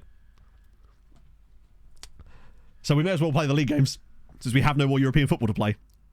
But that's what happens when you draw 1-1 when your opponent has 0.09 XG. Palacio driving into the box. Can we find a refill on the end of it? Oh, that's a poor one. Dortmund result, it was 1-1. We created like 2 XG, had loads of chances, they missed all of them, and then they scored one of their 2 shots of the game. For 0.09 XG. Combined. But that's FM, innit? We're just going to have to accept that we're going to have to basically be so much better than them that it's almost impossible for it to say no, basically. FM patch attack to be shit. But the thing is, it didn't. And it has been good pretty much all year still. Even in the games that we lost, like the Man United one, we were the better side in that game. Yeah, we... oh, hang on, a refeat? 19 finishing, ladies and gentlemen. We got knocked out of the round of 16. And it is Latrak. This is the guy that I feel like long-term is going to be our starting goalkeeper, beyond Gutierrez. He's the one that I want. He is the one I want. But, yeah, that's the idea. See, Albie's not doing Anarith proud here. I finally give him a chance, and he does that when he actually gets an opportunity. What a run. What a run. It's getting creative. It's just the usual nonsense, isn't it? Yeah, Voddies would have not... That would have... Yeah. There was literally a comment on the last VOD being like, go here for, how has he missed that? This is the stuff I'm talking about. Like, go here for Blondie ASMR. However, on the coefficients list, we are still 7th. But there's a chance it could drop down because obviously there's plenty more points to be gained for the rest of the season, which we will not be getting any of. Yeah, why on earth would he head it like that? That was Pereira. What's Pereira's heading? I mean, it's probably quite poor, right? But 12. Sorry, 12 heading, that's got to be on target. That's absurd. This is like the Dortmund game again. This is a full-strength side, by the way, minus Arifi, who's not exactly covering himself in glory here. Right. Oh, that's a great touch from Krastev. Right, into the box. Square it.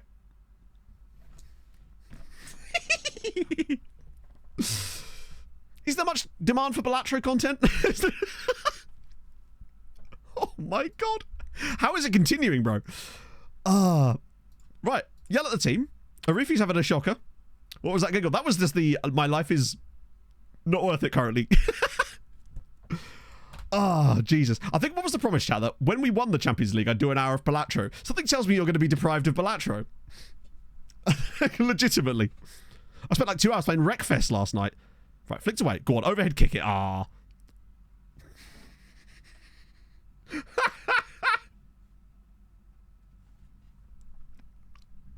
This is unbelievable. Watch us concede a second goal now. Oh, what do you reckon? Second phase of a corner? Banger from here, perhaps? Yeah, I'm feeling it. I'm feeling second phase of a corner. Okay, maybe not. Unless we do something stupid. Which never discount our ability to do something stupid. Holy Lord. Well, a bit like that. What was that game where we were trying to throw it to Goodyear and they just weren't having it? Krastev. Back post. Cleared away. I think it is Arifi's fault. Like, he is still playing appallingly, sadly. And I suspect that when I bring on Reynoso, he'll probably do something. But we will see.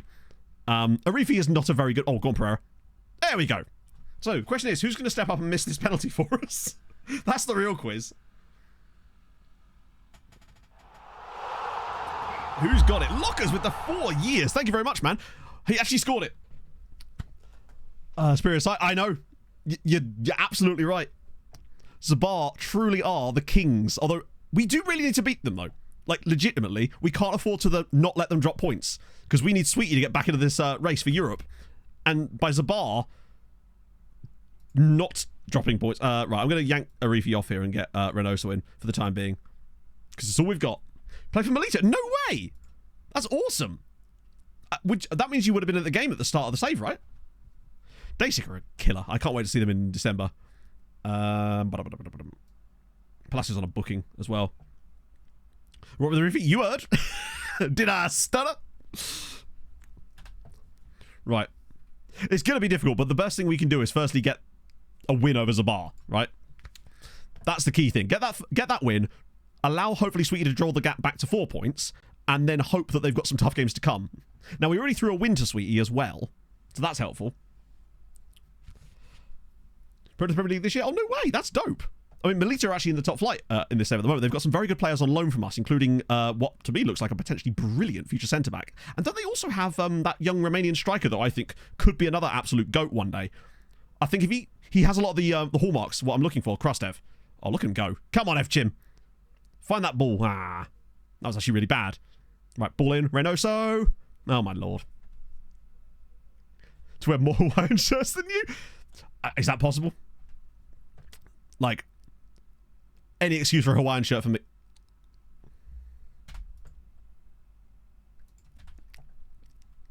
Are we just cursed? Are we actually cursed? This is actually incredible. This is the kind of stuff, even against Zabar now. And the Zabar is so low. Zabar to 23, because that man isn't even in their first team squad. This is unbelievable.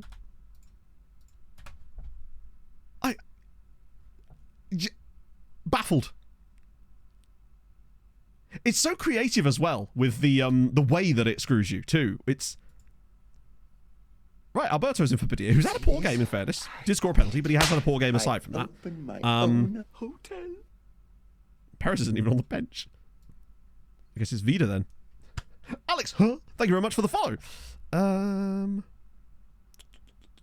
Fuck it. Uzanovic. For the added height. Oh yeah, he is injured, isn't he? Vida will save us all. It's just what he does. Rule the night with the rest of the season. Yeah, exactly. To be fair, there isn't much rest of the season for us to... Let me guess.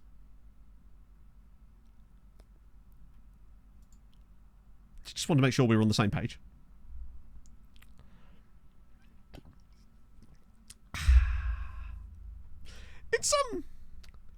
It's interesting, isn't it?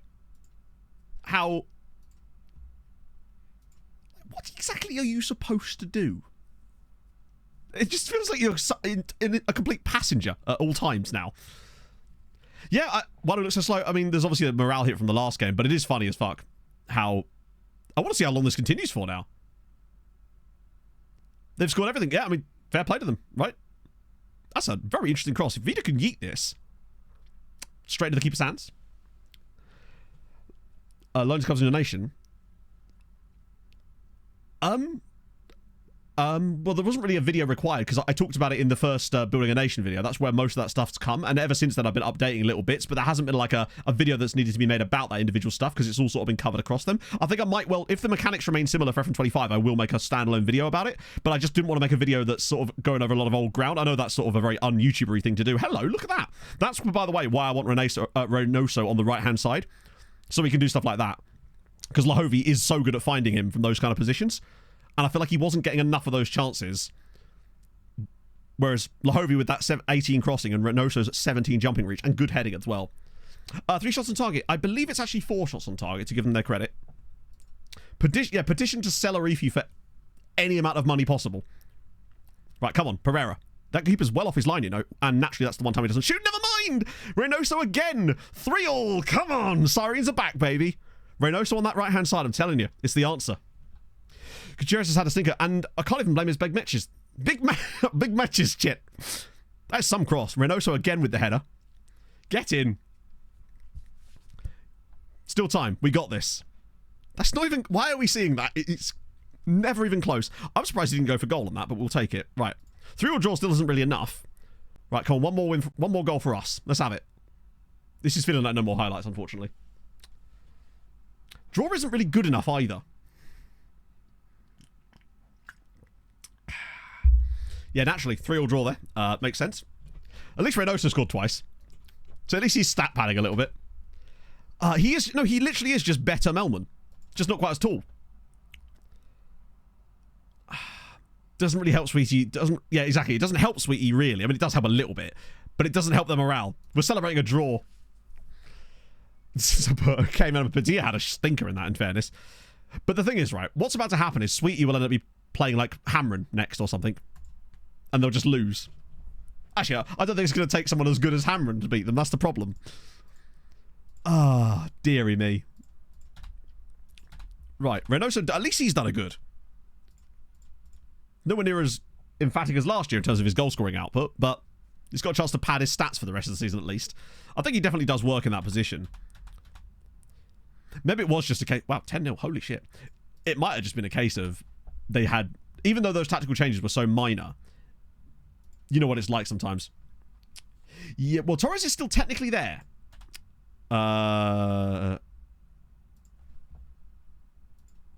Okay. Intriguing. Zuri have offered one of our loan farm guys a job. Modric press conferences. I kind of like it. Man's used to doing the draw. He's good with the media. Valletta aren't top tier. No, Valletta have been kind of yo-yoing for a while, in fact. Incredibly, this season, despite the fact that they've got 2 players on loan from us who have nearly 20 goals each, they are still 3rd place. Because Marcio Bader exists with his 21 goals this season, well, 24 actually, and not to mention Robin Axelvold of Nashar, who is legitimately really good. So it's not really a huge surprise to me that he's propelled them to top of the league. Ah, dear. Also, don't worry if it throws an error about the song requests. As long as it's like within the rules, it will still post it. Yeah, Sleemer have been pretty poor as well. I mean, they're both in the second tier, as you can see. If Zuri were to get the loan farm guy, could happen there. Managing Sweetie all of a sudden. We pretty much no choice at this stage. Because we need to get them back into Europe. They're away at Gazira. I swear to God, if they fuck this up... Is it like early Champions League qualify? You don't deserve it. They don't deserve it. They're actually not going to qualify for Europe this year. And that's going to cost us so many loan players. That's the problem. Because they're going to have a load of loans expiring, because they always do. And now they're not going to want to go back, half of them. People like Zhong Dong Suk, potentially. Although I think he actually does have a... I think his contract actually is for next year. But people like Pereira. Not Pereira, sorry. Torres. Failing at match fix. I know. We're not even good at... We can't even match fix correctly, chat. That's how shit we are. Right, we'll have these guys. Run them into the ground. Get us up to a bit of a FM Christmas. Have a rage. I can't remember the last time I played GTA. Long suck. That's the one. You know him. Oh, you've met. You've loaned our bookie out too, sadly. We are just hammering in... No, to be fair, what happened with the hammering? I've actually forgotten the hammering story. It says, well, the hope we've got is that he's not injured. Because he is currently out injured as well, Miguel Torres. But my hope is that he's back to an orange injury by the time that rolls around. It might just be enough that he's happy to play there. But I am concerned. How can you possibly... Wow, he's world class at 22. We probably should, shouldn't we? Just in case. Oh my good Christ! Who the fuck is this? Okay. Don't mind me. So firstly, what in the... Okay, right. Obviously they all get a scout, as does he. But these two... So naturally we're going to look at Idrissa Balde first, right? He's a wingback as well. Wingback right. An area that we could do with some depth in. Please be good. Tell you what, other than his crossing, he's actually extremely good.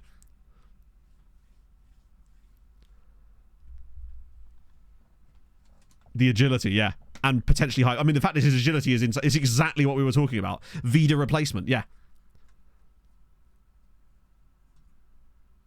5'11", which is solid. Crossing's not amazing, but we can actually have him work on that. His marking is decent. Positioning's okay. He's left foot true, but he's got a fairly strong right foot as well.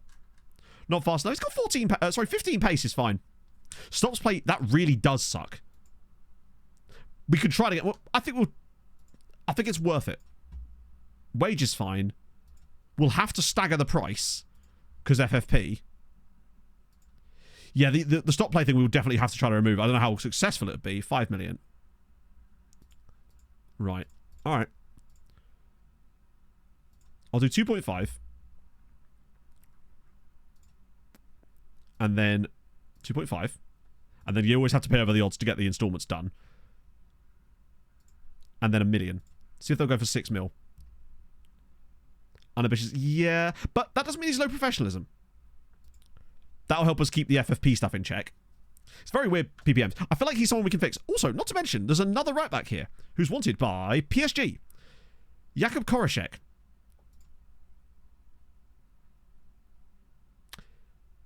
What is in the water in Maribor? Also, how are they both getting caps? Or is he Slovakian, the other guy? Yeah, This would explain why Maribor's UCL run was so good, wasn't it? He's a lot cheaper as well. We've got to go for both, right? I think I play CN. Oh, true, yes. I think there's really no reason that we won't get both. Unless PSG have something to say about it. Hopefully they don't want too much. Fuck. Nah, it's not overly expensive in fairness. Better wingback. They're both very good. Provided the issue we might have is that they might want really high squad statuses. That's my concern. Because then we're going to have all sorts of issues with them if they do. But Vida's going to be older than 21. Very rarely. I feel like 21 is the cutoff I want anyway. I mean, I could up it to 23, but then you're starting to get into like just very mid-players territory then. Maybe I will leave it at 23 actually. But as for potential... Yeah, this guy's very cheap actually. Well, actually, he's not very cheap at all. What we're talking about. At Maribor.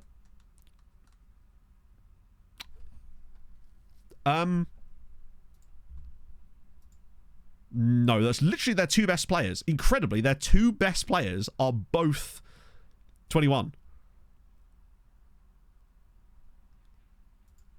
Which is surprising. They've got a goalkeeper as well who's pretty decent in terms of potential. Their squad is actually really young. Particularly on that right side. They've had a couple of absolute golden generations. Which makes me wonder if we can see their under-19 squad, which we... they don't have a lot of players there. I am presumably reporting it, right? Yeah, I am. I guess all their good players are... I might just get reports on these guys anyway. Just cause, right? Yeah, something's definitely been in the water in Maribor. Bit like how it was like in Tondela, right? But yeah, I mean, these guys, the fact that they've got 17 and 15 caps for Slovenia, respectively, as well. At that age is crazy. I like that. I will leave that at 23 just in case, because it might allow us to hoover up some of those ridiculous, like, Brazilian guys, too. You know, the ones that just never make those European moves. Right, let's see. What are we saying? Squad player. Now, the thing about Blaž Kraj, he can also do a job here as a Segunda Volante, potentially. Not ideal because he's got low finishing, but his composure's decent. He's mobile. He's got good passing and vision as well, and he's good on both feet. So I feel like he would find game time for us. Not this, though. And squad player's reasonable. I do want 5 years, though. And I'll offer you a much higher base contract. There we go. PPMs are decent. I don't like the stops play. That's the one thing we'd have to get rid of. Okay. Let's see, what does he want? Squad player again. That might be a bit more of a difficult one.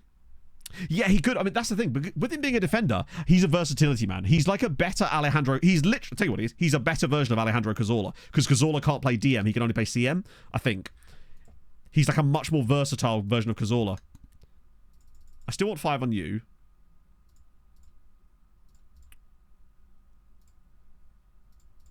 Alright, I'll bump your wage a little bit. We've got the wage budget now. Anyway, as a result of getting rid of those other guys. So we'll just sign them to long-term deals. What was his PPM? Shoots from distance with... That is also stupid. Why has a wingback got shoots from distance when he has no long shooting ability? Yeah, that's less than ideal, unfortunately, as well.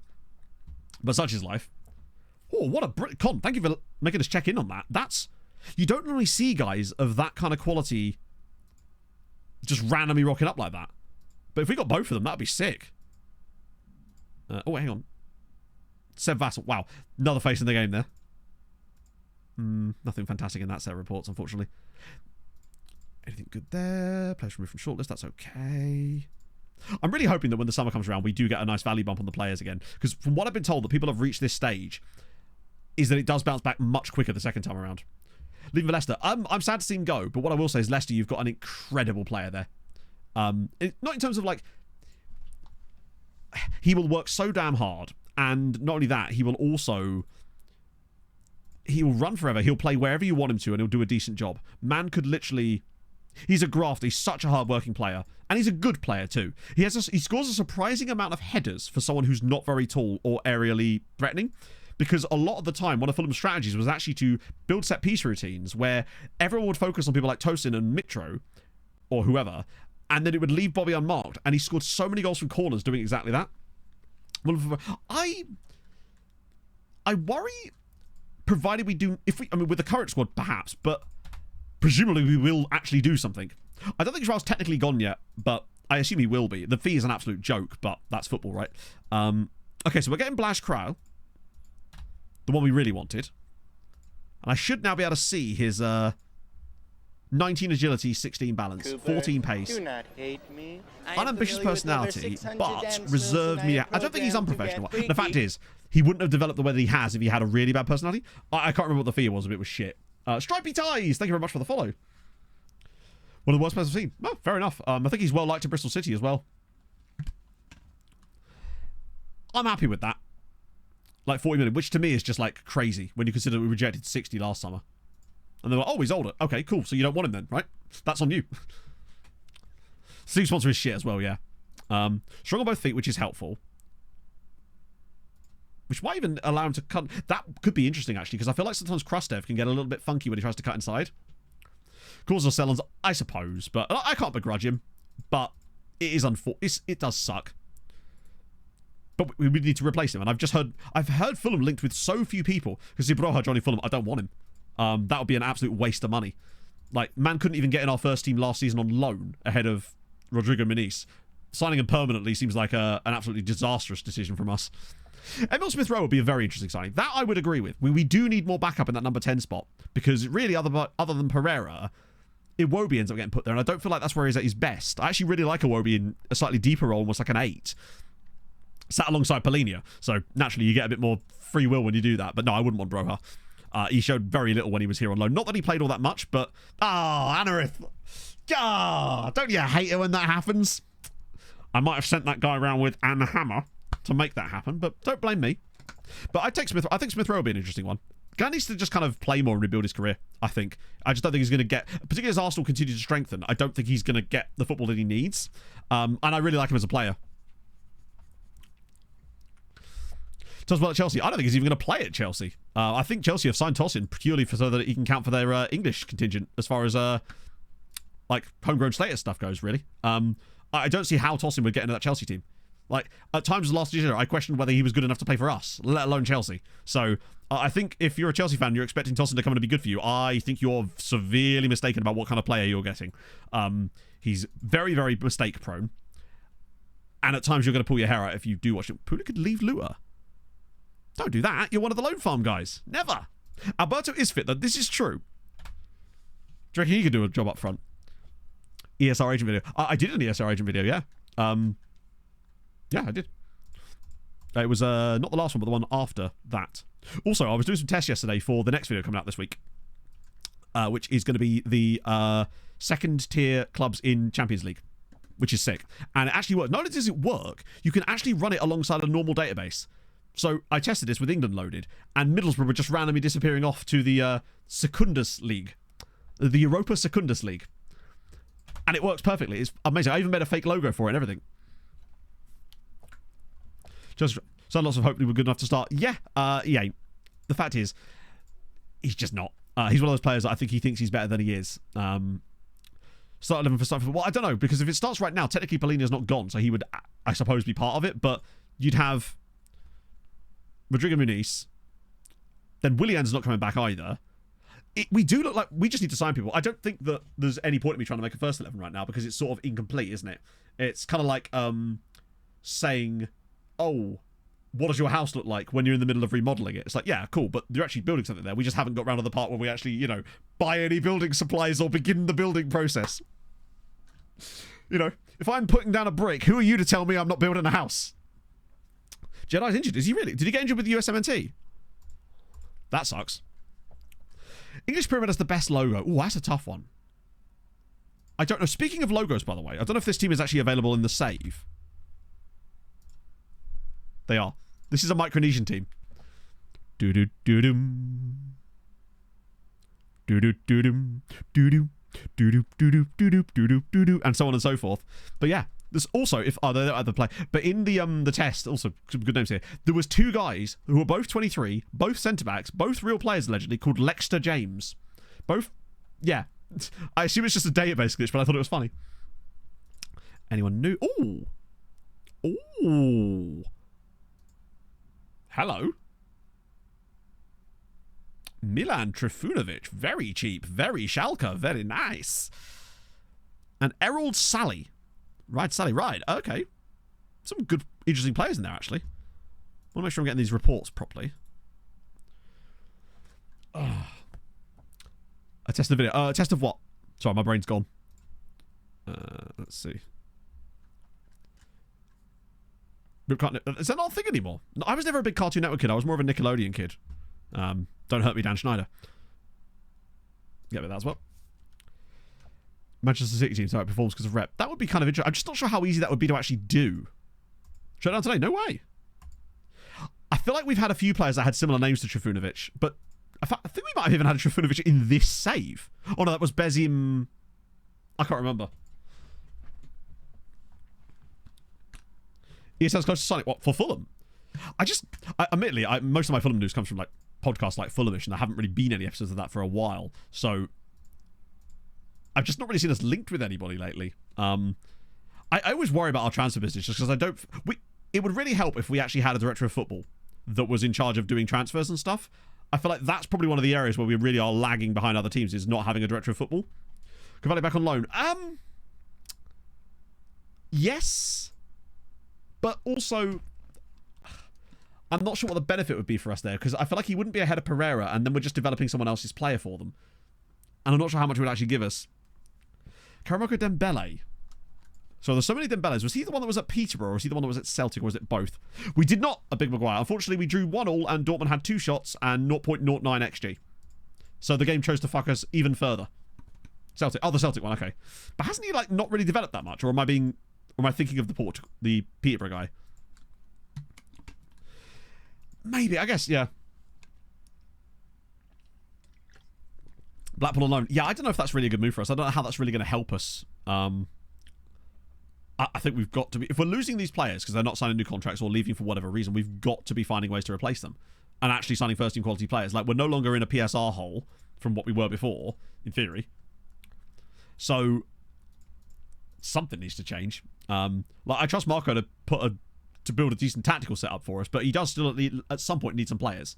So I could see us struggling again. But I think last year, it was just such a really poor crop of teams below that we could have been worse and stayed up. But we did have some random moments, like back-to-back 5-0 wins just out of nowhere. It's so very strange that was the thing that happened as well, just in the middle of the season. Need to make a step up.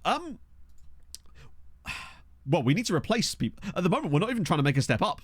It's a case of stabilising where we are, because if we're losing these players, like, so Bobby Reed's gone, Willian's gone, although admittedly was getting older. If Polinia goes, which it looks likely that he will do, firstly, we need to replace Polinia. We need a number 6, someone that can break the play up and be that force in the midfield that he was, because we just simply don't have anyone that can really do that. We need more depth at number 10, because it's really only Pereira unless you move Iwobi in there, which I don't want to. We need more depth out wide, because again, with Willian and Bobby Diakonover Reed being gone, we have to sort of hope for the fact that Muniz is actually him and will become a successful Premier League striker like he was for half of last season. If he continues it, then it's like a great load off our mind, because that's a really successful piece of business. But we also need to replace Tosin, because he's gone. We need depth at centre-back, because Tim Reamy's not getting any younger as well. There's a lot of things that need to change. Right back we look pretty sorted in. McTominay, we've been interested in McTominay for a while, but it just feels like that's just never going to happen. And I would be very happy with that. I actually really like Scott McTominay as a player, so I'd be very happy with that. Someone like ESR and Scott McTominay would be really fun. The wages potentially on both of them, though, could be quite high. Hello, Viva. Right. Also, next gen Christmas. Sorry, next gen. Yeah, FM Christmas is in like 2 days. So, I reckon Ludogorets, Bulgaria. Just because we just saw a guy from Ludogorets in the last report. That's literally all I'm going with. I'm thinking Bulgaria, Ludogorets. Replace Tosin? No. I simply do not know. FM Christmas is next gen day. It's basically when you get the next gen report. Sevilla, Spain, that seems likely. If you really want to stay safe, you go for someone like, well, Mexico, Monterrey is the one. Or Barcelona, Spain. Sometimes Barcelona, Cameroon, actually. I find they have a habit of producing some really good Cameroonian talent, too. 7-0. That was a bit underwhelming, actually. I just want to see some interesting players on it this time. Like, last year, there were some really fun players on the list. What I don't want is it for it to be filled with really mid-Saudi players who are very expensive and actually not that good. That seems to be what happens quite a lot, too. Right, training for the coming weeks. God, this is such a huge gap here. It's so great when you're in Europe, though. Just when you're not, it doesn't matter so much. Right, Italy Pasta, imagine. It's a team that plays for... It's Pastorense, which sounds more like a Portuguese team, admittedly. Belgium, and work. Next save, please. Mid-table team in top European League. I simply do not know, my friend. I don't know what type. I mean, obviously you want that, but I couldn't possibly tell you. If you want like save suggestions, then perchance is probably the way to go. But mid-table team in top European League. Bologna, is that mid-table enough, or are they a bit too high up? Let's see. Fulham. Oh, I don't know. I feel like we're not even mid-table. Well, I guess we kind of are, but I wouldn't even consider us good enough lately to be mid-table. With the Champions League, that's just because Italy got 10 places. You can still be mid-table and be in the Champions League, right? Yeah, I went with the purple colour scheme for the fake second-tier Champions League tournament that I made. Because I needed to differentiate it somehow. I made them bad. So that's why I got relegated, I believe. Which is a real shame, because I've always had a soft spot for the sassy boys. Right, here we go. Best Wonder Kids in football. One of my favourite things they've introduced to FM over like the last 5 years is Next Gen Day. It's sad, isn't it? But it is really fun. Okay. What did I say? Ludogorets, Bulgaria. Ooh, Pumas, Mexico. Saki Vassal's 5. There's your mid-Saudi. How many did we get? There's a lot of players on that I wouldn't have expected to be on there. Vassal, Morkan, Baron, Islay, Frimpong and Valenhout makes sense. He must have played a lot in Israel before we signed him, yeah. Okay, we'll come and have a look at their sort of actual time. Okay, well, we just go through one by one, don't we? What we got? The Norwegian Dolling, which means there's an insane Norwegian centre-back in here. because it's talking about Philip Dolling, which I presume... Wait, surely that isn't Morecambe. Oh, it is! Right? It's surely got to be. Oh. I think that has to be talking about Morecambe. Is he better than we think he is? Fair. And the next Bastian Schweinsteiger, which I assume is this guy, Pinella, who annoyingly we've been looking at for a while. Baran, he was a guy we picked up for like £1 million from, I think, either a Slovakian or a Serbian side. No, Slovakia, I think. It will be. So that's kind of cool. Right, let's start with Pineda. I mean, he's just insane, isn't he? He's just completely useless in our system. And we can't afford to spend £8.2 million on a player at this point. He's ridiculous. If I felt there was any kind of AM... It'd be almost a bit of a waste of his talent, wouldn't it? Particularly his R8. And then again, he does have good passing. Tell you what.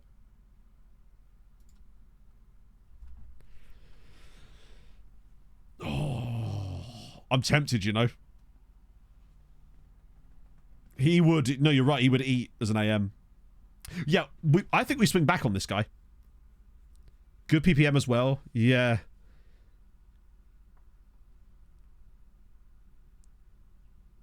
That's a good point. Like, he's never going to be the technical GOAT compared to Padilla, but he's also 19, right? All right. Remind me. And he's a professional personality too, which means that he's going to probably have exactly what we want. Versatile. No big matches issues. Now, I don't know how well scouted he actually is. No obvious issues either. No low consistency. Sorry, PPM is player trait. Sorry, most of us that have played FM for like more than about, I don't know, I can't remember which. These player traits used to be called player preferred moves, so everyone just shortened it to PPM, and now they're called player traits. But everyone just, well, people that were playing FM when that was a thing just call them. It's like how I say regen instead of new gen, right? Yeah, get that final third up. I love that he's actually got passing and vision. That's what I really like about him. Good agility about. I think we might just have to pick him up. Don't let me leave next gen screen unless we somehow spend all of the rest of our money without signing him, but I want to just hold off for a second so we can have a look at the others first. But I think you're right. I think he actually could be an absolute brilliant player for us. Not even a loan farm guy, just one for us, because he's already so good now. Like, 3-star CA at 19 in our squad with, in theory, room to grow. Love that for him. Oh, yeah. And we'll get like 4 years out of that from moving him around too. Fully I think he's already fully scouted, right? We know all his attributes. Yeah, we've got extensive knowledge, so this is him fully scouted. Sick. I like him. He's just too expensive. And he's much worse. Now, yeah, there's just no way we'd spend £19.5 million on Mikael Janssen. The reason he's in here is because... Fuck it, do we just sign him now? Let's see what he wants. Watch him not sign for us. Long-term contract. Friend, you can have it, bro.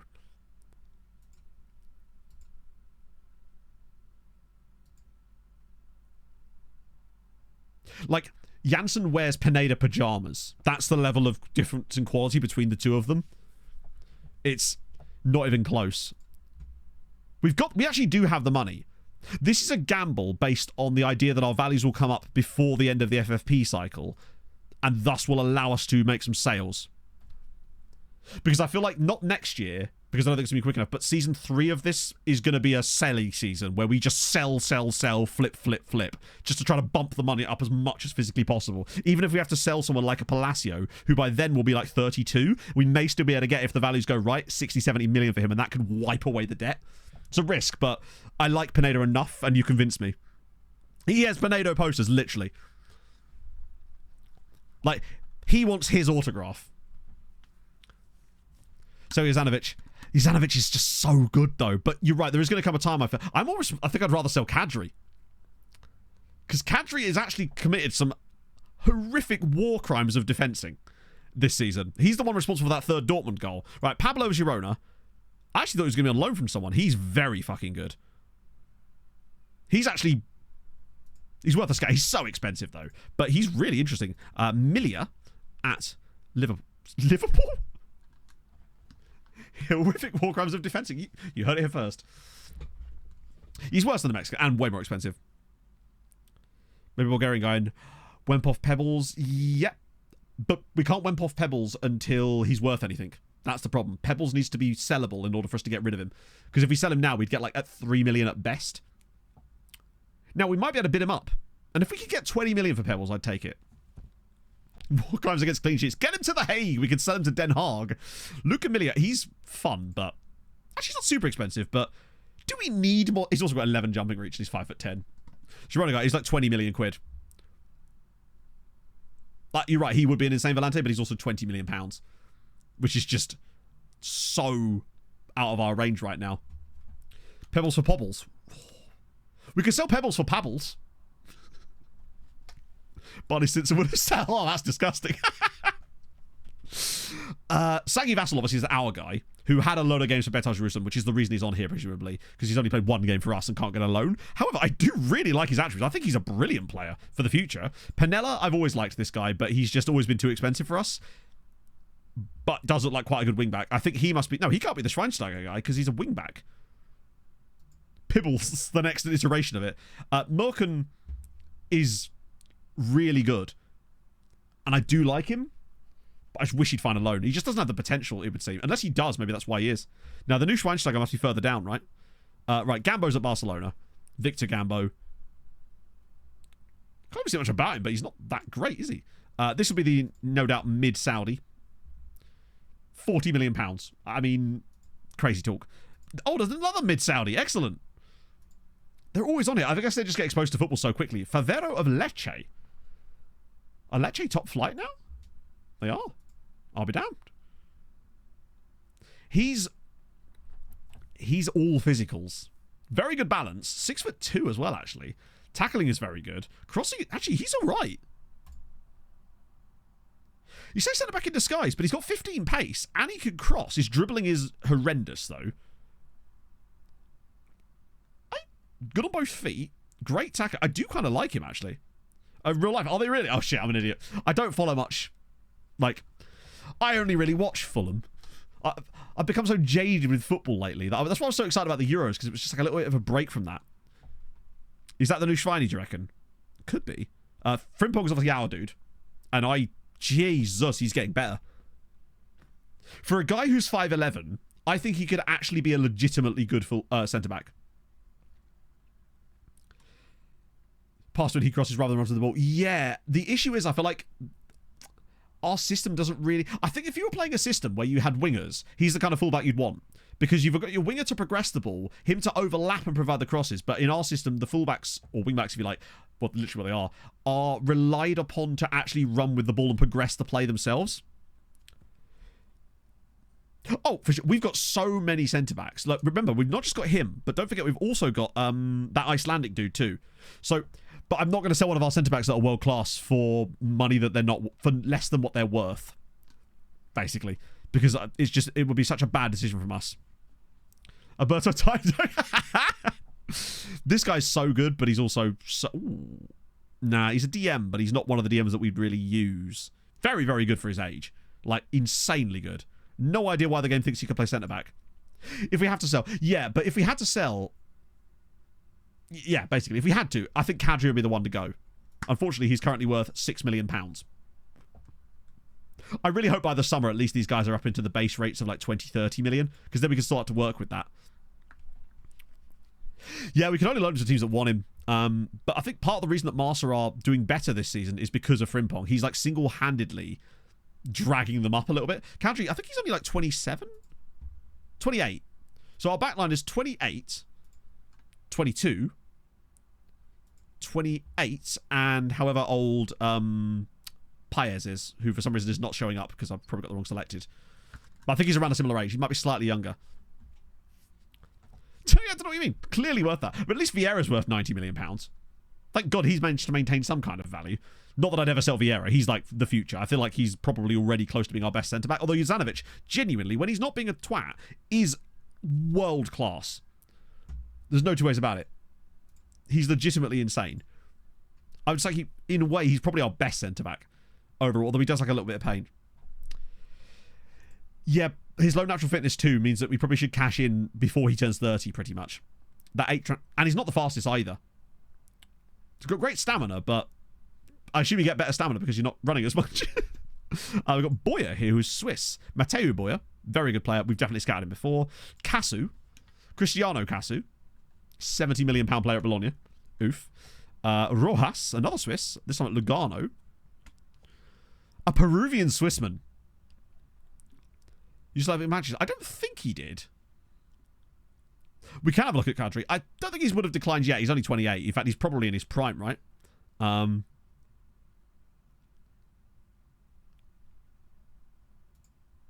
Yeah, you're right. He's a centre-back, not a full-back. Not the fastest. He's quite cheap, actually. Might be worth a scout. Only 3.2 million. I think it would depend heavily on how much potential he has. Right, Madavi. This is presumably the next Schweinsteiger. Wow, a play from Bayern Munich is actually worth something. Well, there you go. Van is obviously our guy. I'm excited about him. It does suck, though, that we ended up... it didn't actually get rejected, Aaron. It's just that the songbot's not displaying the correct information, so it did go through. I checked the Spotify thingy. That's why I accepted the points. It's really weird. It's just not working properly today, but it is actually putting the songs through. It's just the chatbot message is broken for some reason. The fact that we spent a record transfer fee on him right before the values dropped is irksome, but I still think there's quality in Valenhout. You've got a fun name. Chihad Kochoglu. I mean, I'm going to scout him anyway because I'm just curious. He's insane. He does need more playing time. We could give him some playing time for the rest of the season. We just got to be careful that players don't kick off. It's a very hefty fee, but at the time it was like, that's quite a lot of money. But now with the way the values have dropped, it now looks much, much worse because his value has dropped with them. He's fine, but 23 million is way too much. Kleber, we've already looked at Kleber, haven't we? Decided against him in the end. I remember his release clause. Silva. Which team reports? I tend not to actually pay attention. So usually when I'm going for a team report, I'll just go like team report. I just literally click one of the guys that's around that area because it doesn't really matter who does the team reports, from what we've managed to work out anyway. Sola. Okay. Ooh, Quentin Ruol. That's too many vowels to have in a row, my friend. Far too expensive. Buy players. No, it's just... So basically, when I say values drop, I mean the values of our specific players suddenly become worthless. It doesn't change the rest of the economy. It just screws us. If all the players became cheaper, it would be fine. I mean, it wouldn't because it'd still be broken, but it's only us that gets affected by it. And other teams in Malta. But weirdly, them less so. Yeah, Fulvio as well. He's one of the guys I'd really like to bring in when the money comes back up again because I actually think he'd be a fabulous advanced playmaker in that role too. Look at him. He'd be so good. He's just a bit more expensive. The Inter guy. Oh, yeah. That's the Cypriot goalkeeper. He was a guy I wanted to sign, and I forgot to. Didn't get around to managing to get before Inter managed to get in there and take him. Sally here. Errol Sally. Hang on. He was in a recruitment focus, wasn't he? We've got this guy. Bart Adam. I was hoping it's good like Brian Adam or something. He's good, but huge value. Well, not huge value, but very high value. There's a lot of fullbacks in this year's... Ooh. The guy at FCS... Ooh. Really, really low potential, but I want to kind of scout him again. The thing he's missing is the pace. And he's highly injury prone too. Scout Silva. It's weird that we have so little knowledge, actually. 6'4". Are we 6'4"? Yeah. I'm not sure how successfully he'd be in the match engine. But still don't mind him. Ron. I've got Adu. Wow, that's really cheap for Ron. Alright. Holub. Used to know a guy with that surname. Ooh. Slovakia, what are you cooking up? Do you know what? I think we just punt. Look at the vision. PSG, Milan, and Juve won him. He's only 19. He's got 4 Slovakia caps. Worth nothing. Now he might not be worth. He might be worth more than that when we actually talk to him. It's quite a high wage, but honestly,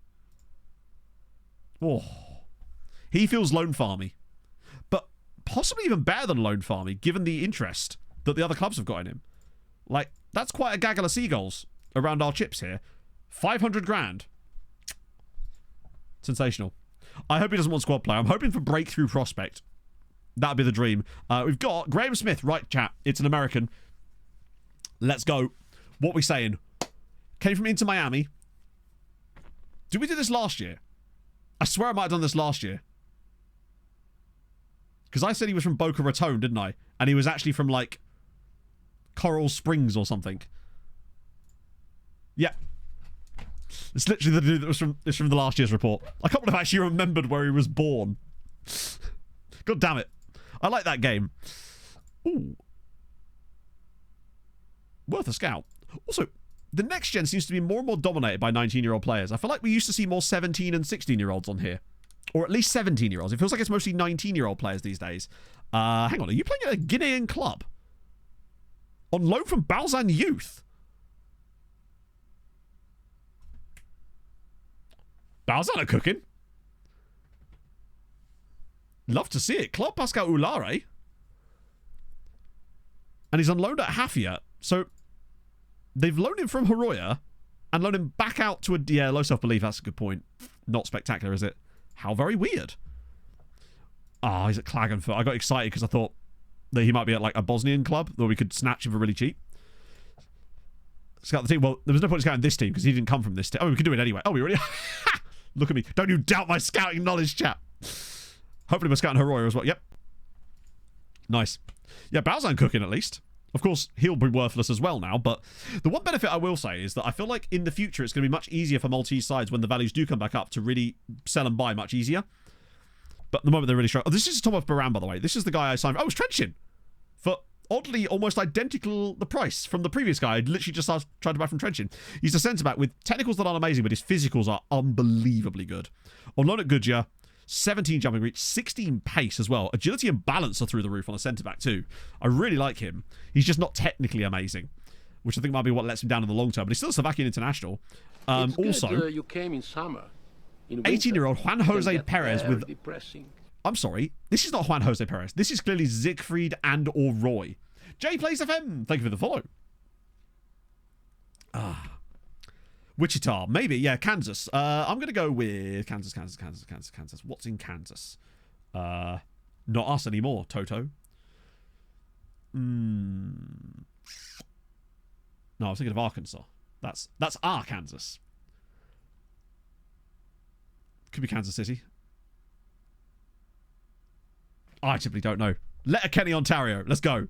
Topeka? It could be Topeka. Leewood. Who had Leewood? Oh, Kansas City, Missouri.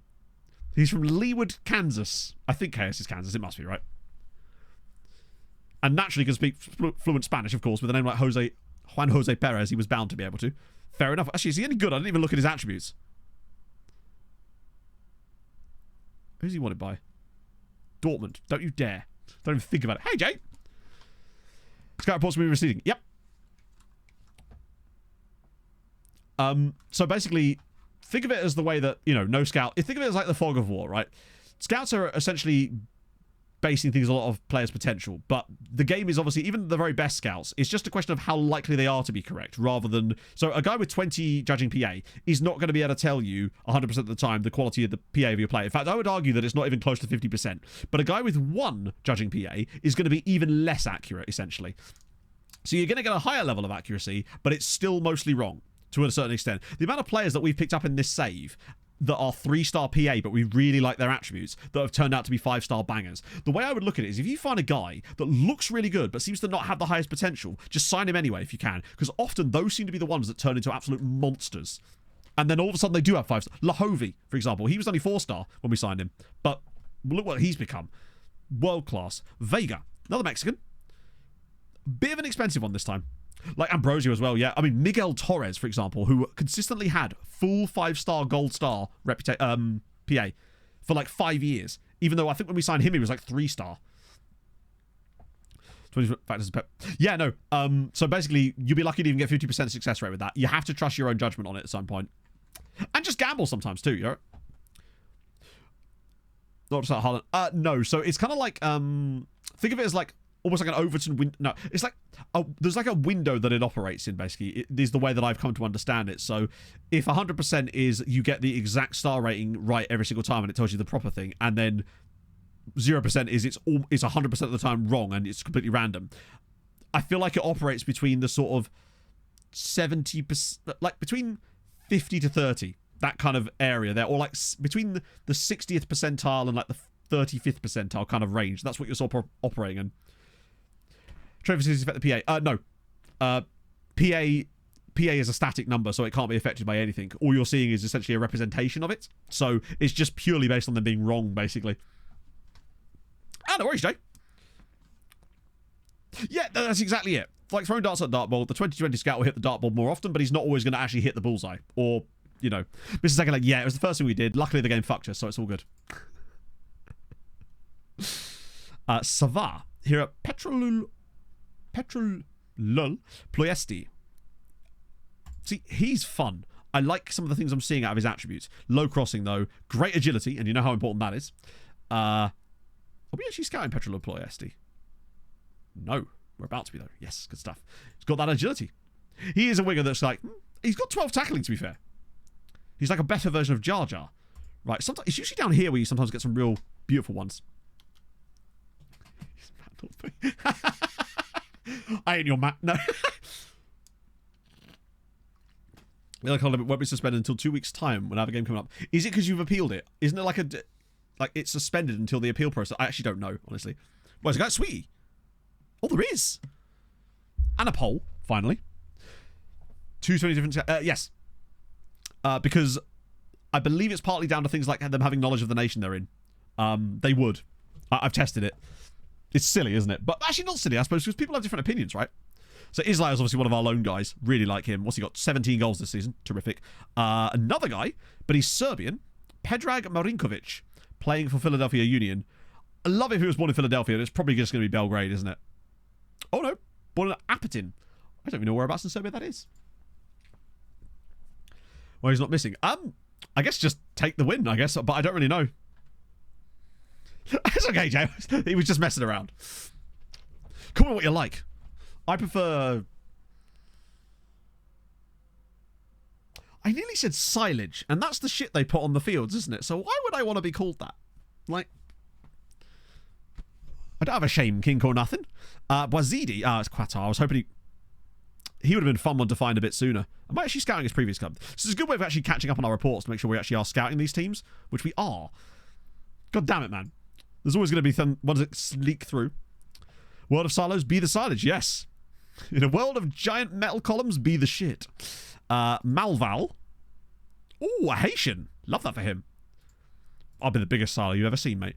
And Joe Coleman. Very standard regen name. Ooh, a guy Shibenik. He's fairly cheap. Slatko Jukic. Don't know how much I actually think he's going to be great. Gasanov. Vladislav Gasanov. Not super expensive either, but still fairly expensive.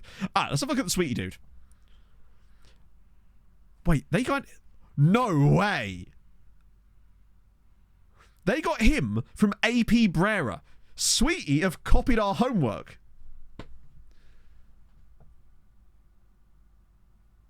Very nice work, lads. That's so good. No wonder we didn't find him a good AP Brera last time, because Sweetie took him. Uzgo Abe. Yeah, now qualify for Europe, exactly. Do your damn job. Looks like they must have done it in the summer. Fair. Yeah, I think the reason we didn't see him, presumably, was because... maybe he's just got really low PA, or rather the report displayed him as low PA. I should really start hoovering up all of them at this point. Ran us off from mystery shirt size. Poland, I've invested... yeah, I've always worried with mystery shirt stuff that you're just kind of getting ripped off. But I do like some... like, I like the mystery shirt that SI gave me a couple of years ago. My Cheltenham Town one, which is just kind of cool. Like, I do kind of rate that. 6.5 million, 20% of profit. Let's have a look. Obviously depends on a lot of things. Hang on. Trying to find a way that we can... here we go. So he is a left wing back. Sorry, a left back that can play left wing back. Good tackling, good marking, positioning solid. Oh, that's easy to improve. I worry about his pace and acceleration. That's the thing. Fairly determined, level-headed. Likes ball playing to feet, which is a weird trait to have on a wing back. It's weird, isn't it? Yeah. You suddenly feel your own mortality, right? You can't see... oh. Was I not showing him? My apologies. There you go. I just realised I wasn't actually showing him on screen. Cut off. I don't have like a direct cut off. It's just that if I'm looking at wingbacks, I just really want them to be incredibly pacey and acceleratory, but have a really good agility and balance on top. Well, he does have 16 jumping, which... there's that 9 heading that concerns me. He's a man caught between two buses. And the likes ball played into feet trait doesn't really suit either of those roles for me. Sometimes it literally can be as simple as, like, you find a player with a trait like that and it kills your desire to sign them. David Muniak. Ooh, good finishing. Could he be the next Bobby Tree? Probably not. Okay.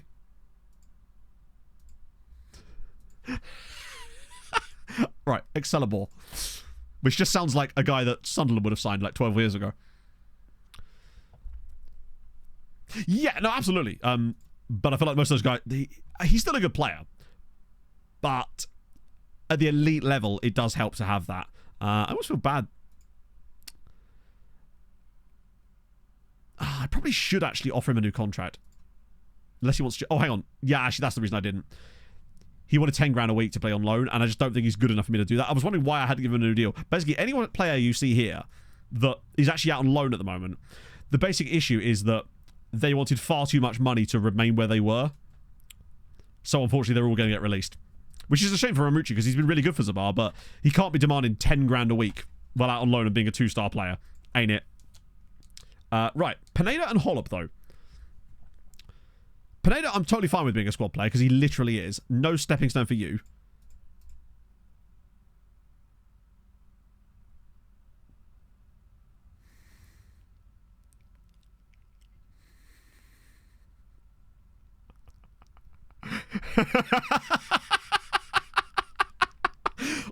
They don't normally do that, chat. I must admit, they don't normally do that. Jordan Cushion, thank you very much for the 11 months. Well, we can't back out now. Oh, thank fuck. Bro didn't actually put the... Wait. He didn't put the release clause in. He hasn't bested me. He's forgotten to put a release clause in. So I feel like that kind of doesn't mean anything now. All that does is, I think, makes them more likely to put a release clause on this side, right? Now, has he got Mexico caps yet? Please don't tell me he does. Oh, he's got 10 caps as well. Holy shit, we're getting a massive bargain here. Honestly, I'm willing to up his wage to like 30... Like that, just to get him to not have the clauses in there. There we go. Okay. We've managed to... We've got through it. That won't mean anything now. I'm annoyed that I have to have the future playing time in there, but we can just keep dropping that down anyway. I do like him, though. I think he's going to be phenomenal. More likely to get upset? Maybe. But as we know, they're just going to get upset no matter what we do. Oh, God, he does want squad player. That's a bit concerning. He's one of those ones we're just going to have to turn right down when he gets here and just upset him for a little bit because he's way too... Right, this one I'm not going to click it twice. Chat, do you think it's just because of the player values? It's weird that all of a sudden random guys are now demanding to be... all these extra playing time crap that they weren't... No, I've never had any issues in this save with taking this stuff out. But it's weird that they've all of a sudden started demanding it. I feel like it's something as... I mean, I'll do that again. We can just change it. But it is annoying. He's definitely got caps, hasn't he? But it's weird that it's all of a sudden just started happening with 2 players in a row.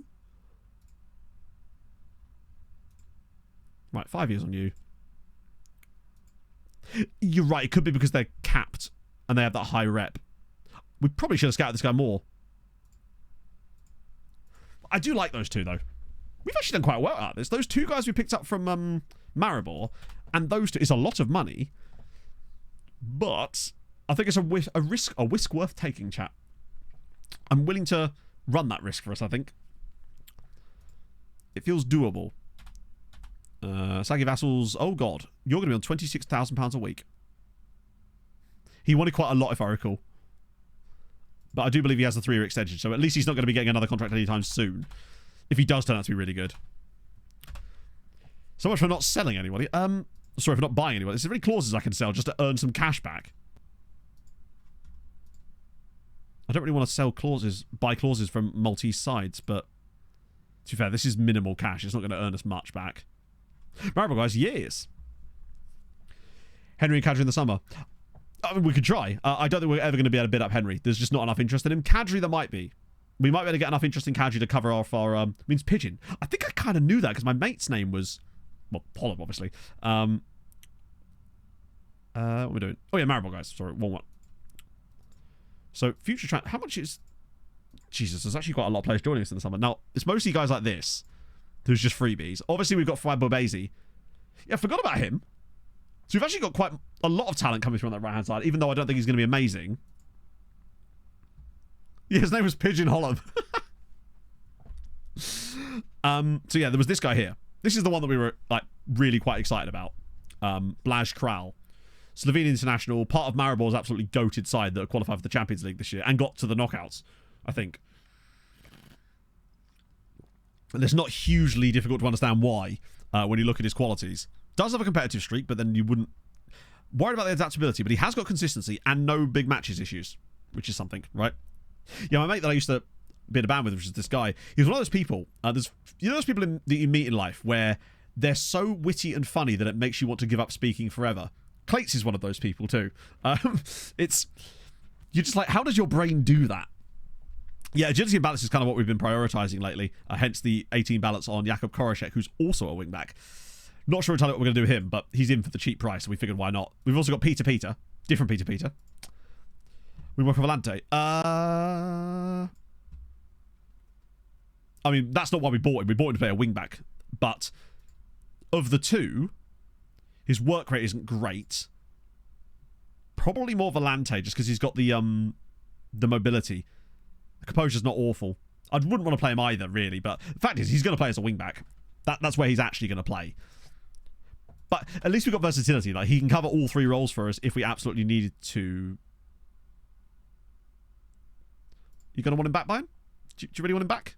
Is that something you want to do? Yeah, he gives us cover. Philadelphia, mate. 800 grand. That is funny as fuck. We literally signed him like a year and a half ago for £5 million, and now they want to. Yeah, no. Also, stop being in April. What are you doing? Oh, thank God. Like, get a life. What are you doing in April, mugs? We are a little bit stacked in that spot now, because I think Babasi. Oh my! How are you getting caps for Chile? How are you out of prison? Firstly, in what world are you getting Chile caps and are allowed to travel internationally? Bear in mind, that means that he was put in the Chile side ahead of Bizarma and Reynoso. Yeah, and did he commit any horrific murders on the internet while he was out there? Who are you wanted by? PSG and Hamren. Ooh.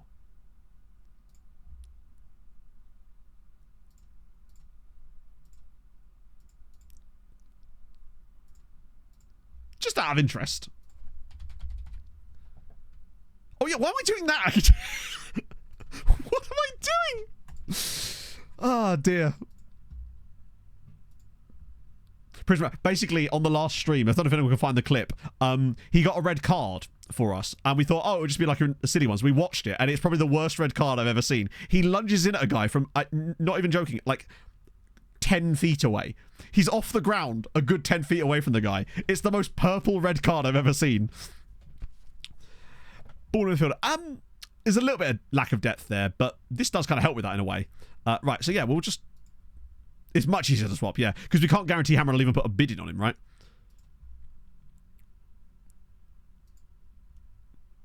This is combat jumping. Well, I mean, in a way, it sort of tracks, right? Long-term future. Lovely.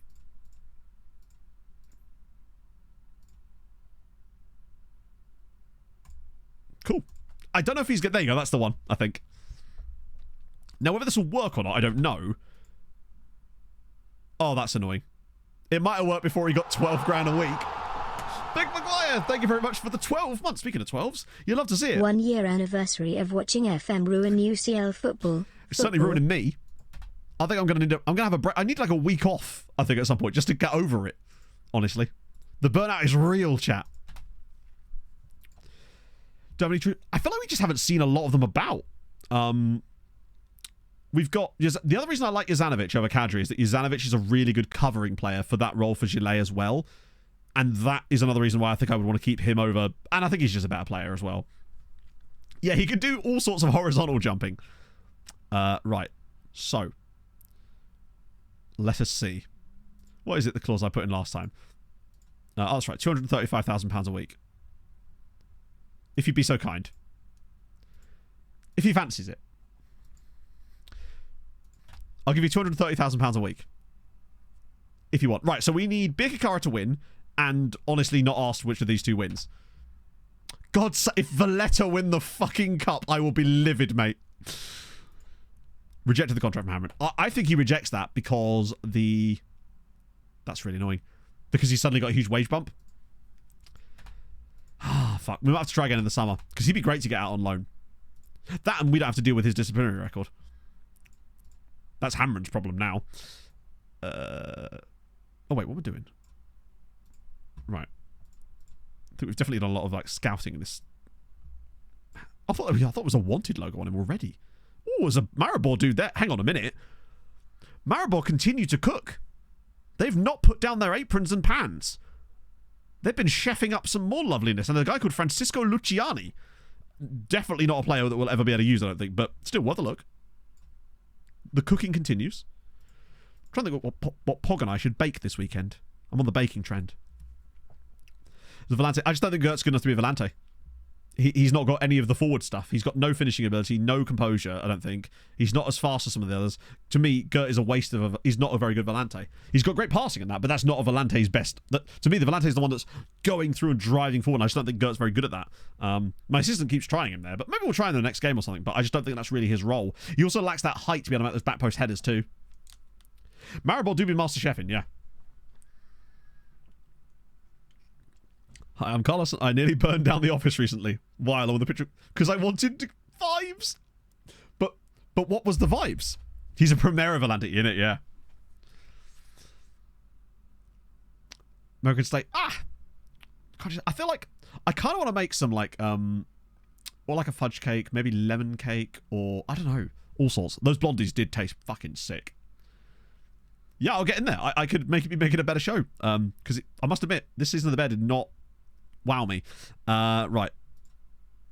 Okay, this Winterthur guy.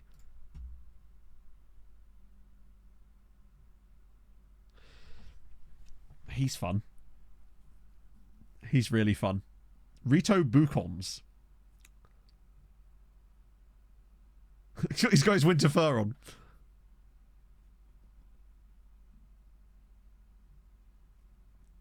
It's a good name as well. Very slow, though. Yeah, but remember, the position we play, actually, that he would operate isn't one that is... We always treat our... Yeah, but he's a 17. Whack him on passing training.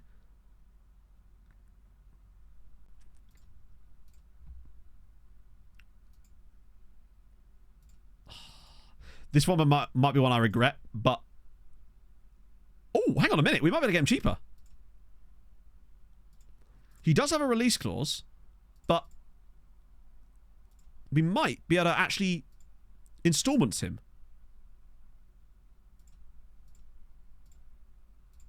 Yes. There you go. You're coming though. I know, but this guy's 17 years old as well.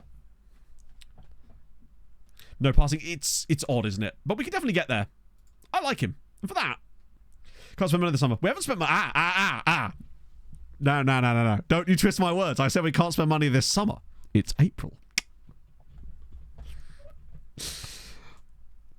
I'm just going for the pure vibes now in the hope that our values come back up again and we can just sell a few people and cover off these transfers because I feel like these are just such good... Look at this guy at St. Pat's, for crying out loud. 300 grand for Mohamed Labare. Sometimes you've got to get them on the technicalities. Your Honour. Yeah, April's autumn, obviously. UCL was the chaos. Chaos in the sense that I want to throw the game out the window and never play it again. So yes. You just have to, right? For that price, it'd be rude. It would be legitimately an enormous social faux pas to not sign him. Especially if they let us have him cheaper. Which they will. Fine.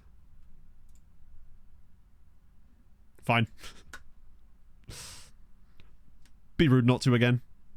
Now these guys could be more mid. He's quite solid, but I'm not wowed by him yet. You're already joining us. You were another guy that we said no to. Just realised, oh god, what have I done? You're at City. Great name. Like, Fayeka Slevin is a delightful name. Just Hamron Stadium in my set. Is it really? Wait, what? Hamron have bought everybody. You're fairly cheap. Wait, you're really cheap. Why are you so cheap? 19 as well. His 19-year-old. If he was 18, I think I'd have picked him up because he would have counted as homegrown. But I'm not super. I don't want to be wasting money, chat. That would be stupid of me. Oh, the Dingley Stadium bug. You're right. Model citizen on him. I totally forgot about the Dingley Stadium bug. That's actually weirdly not come up in this save, despite all the memes that we made about it in the like hidden Malta chat from before the save started. Right. Let's see if this continues. Future prospect. Okay, good. That was just a one-off thing then. Current training ground for me. Oh, I see. So what exactly was the bug again? It's been so long I've actually forgotten. You don't have Swiss caps, right? No. You will get them, though. With Uta Doot, he's getting them. But, in the meantime, we can leverage it. If we're going to be spending that... What am I doing? I mean, I probably could have put that in there too, actually, but... So we need to offer him kind of like that. There we go. Lovely. And reject the loan back. And Labare, obviously. Youngster. Oh, even better. Sensitive language course. Oh, love to see it. 1.4 million. Ah, we could go back on him, actually. What was it? Can you remember his full name? Because unfortunately, if I type in Figuera... Who was he? Was he at Vittorio de Guimarães? Because it might... Hang on, have you got Ireland caps? No, under 19 level. Dope.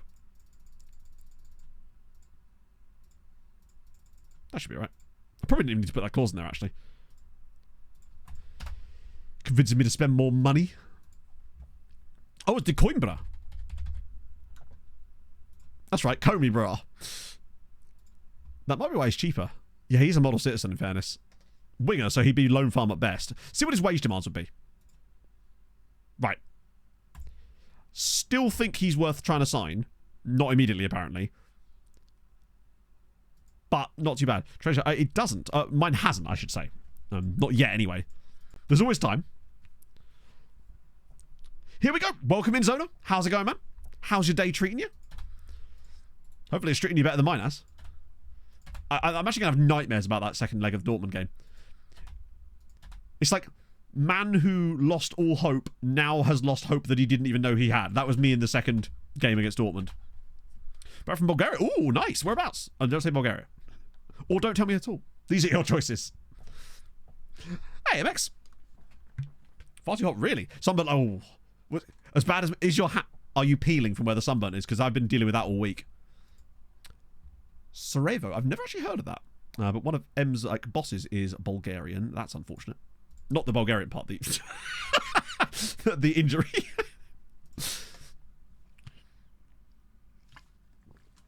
Mexican wrestler. Machuca. Which one was Machuca? There's just so many Mexicans in this save that we've signed, and to be fair, we've made good money, especially that guy that we sold back to them on a free track. When we bought him for free, sold him back for £16 million. Good times. The Super Cup records. Ooh. Never even thought to take attention to it, but here it is. El Super Cuppa. Most times won Valletta, fair enough. Highest attendance was obviously us versus Hamrin, last year, in fact. Lowest attendance was one of the early ones in the save. Wow, that is very low, in fact. Biggest win was only 4-1. We've had a 3-all against Sweetie in there. We have won it 5 in a row, in fact. Machuca. Oh, really? I'll have a look. For Malta, there aren't any. So, yeah, that sort of answers your question. I suspect everybody's out, including us. They all got knocked out in the exact same round. It was depressing as all fuck. Particularly us. Yeah, Hamron have... Well, Kwasi Awuah got a 10 out of 10 rating once.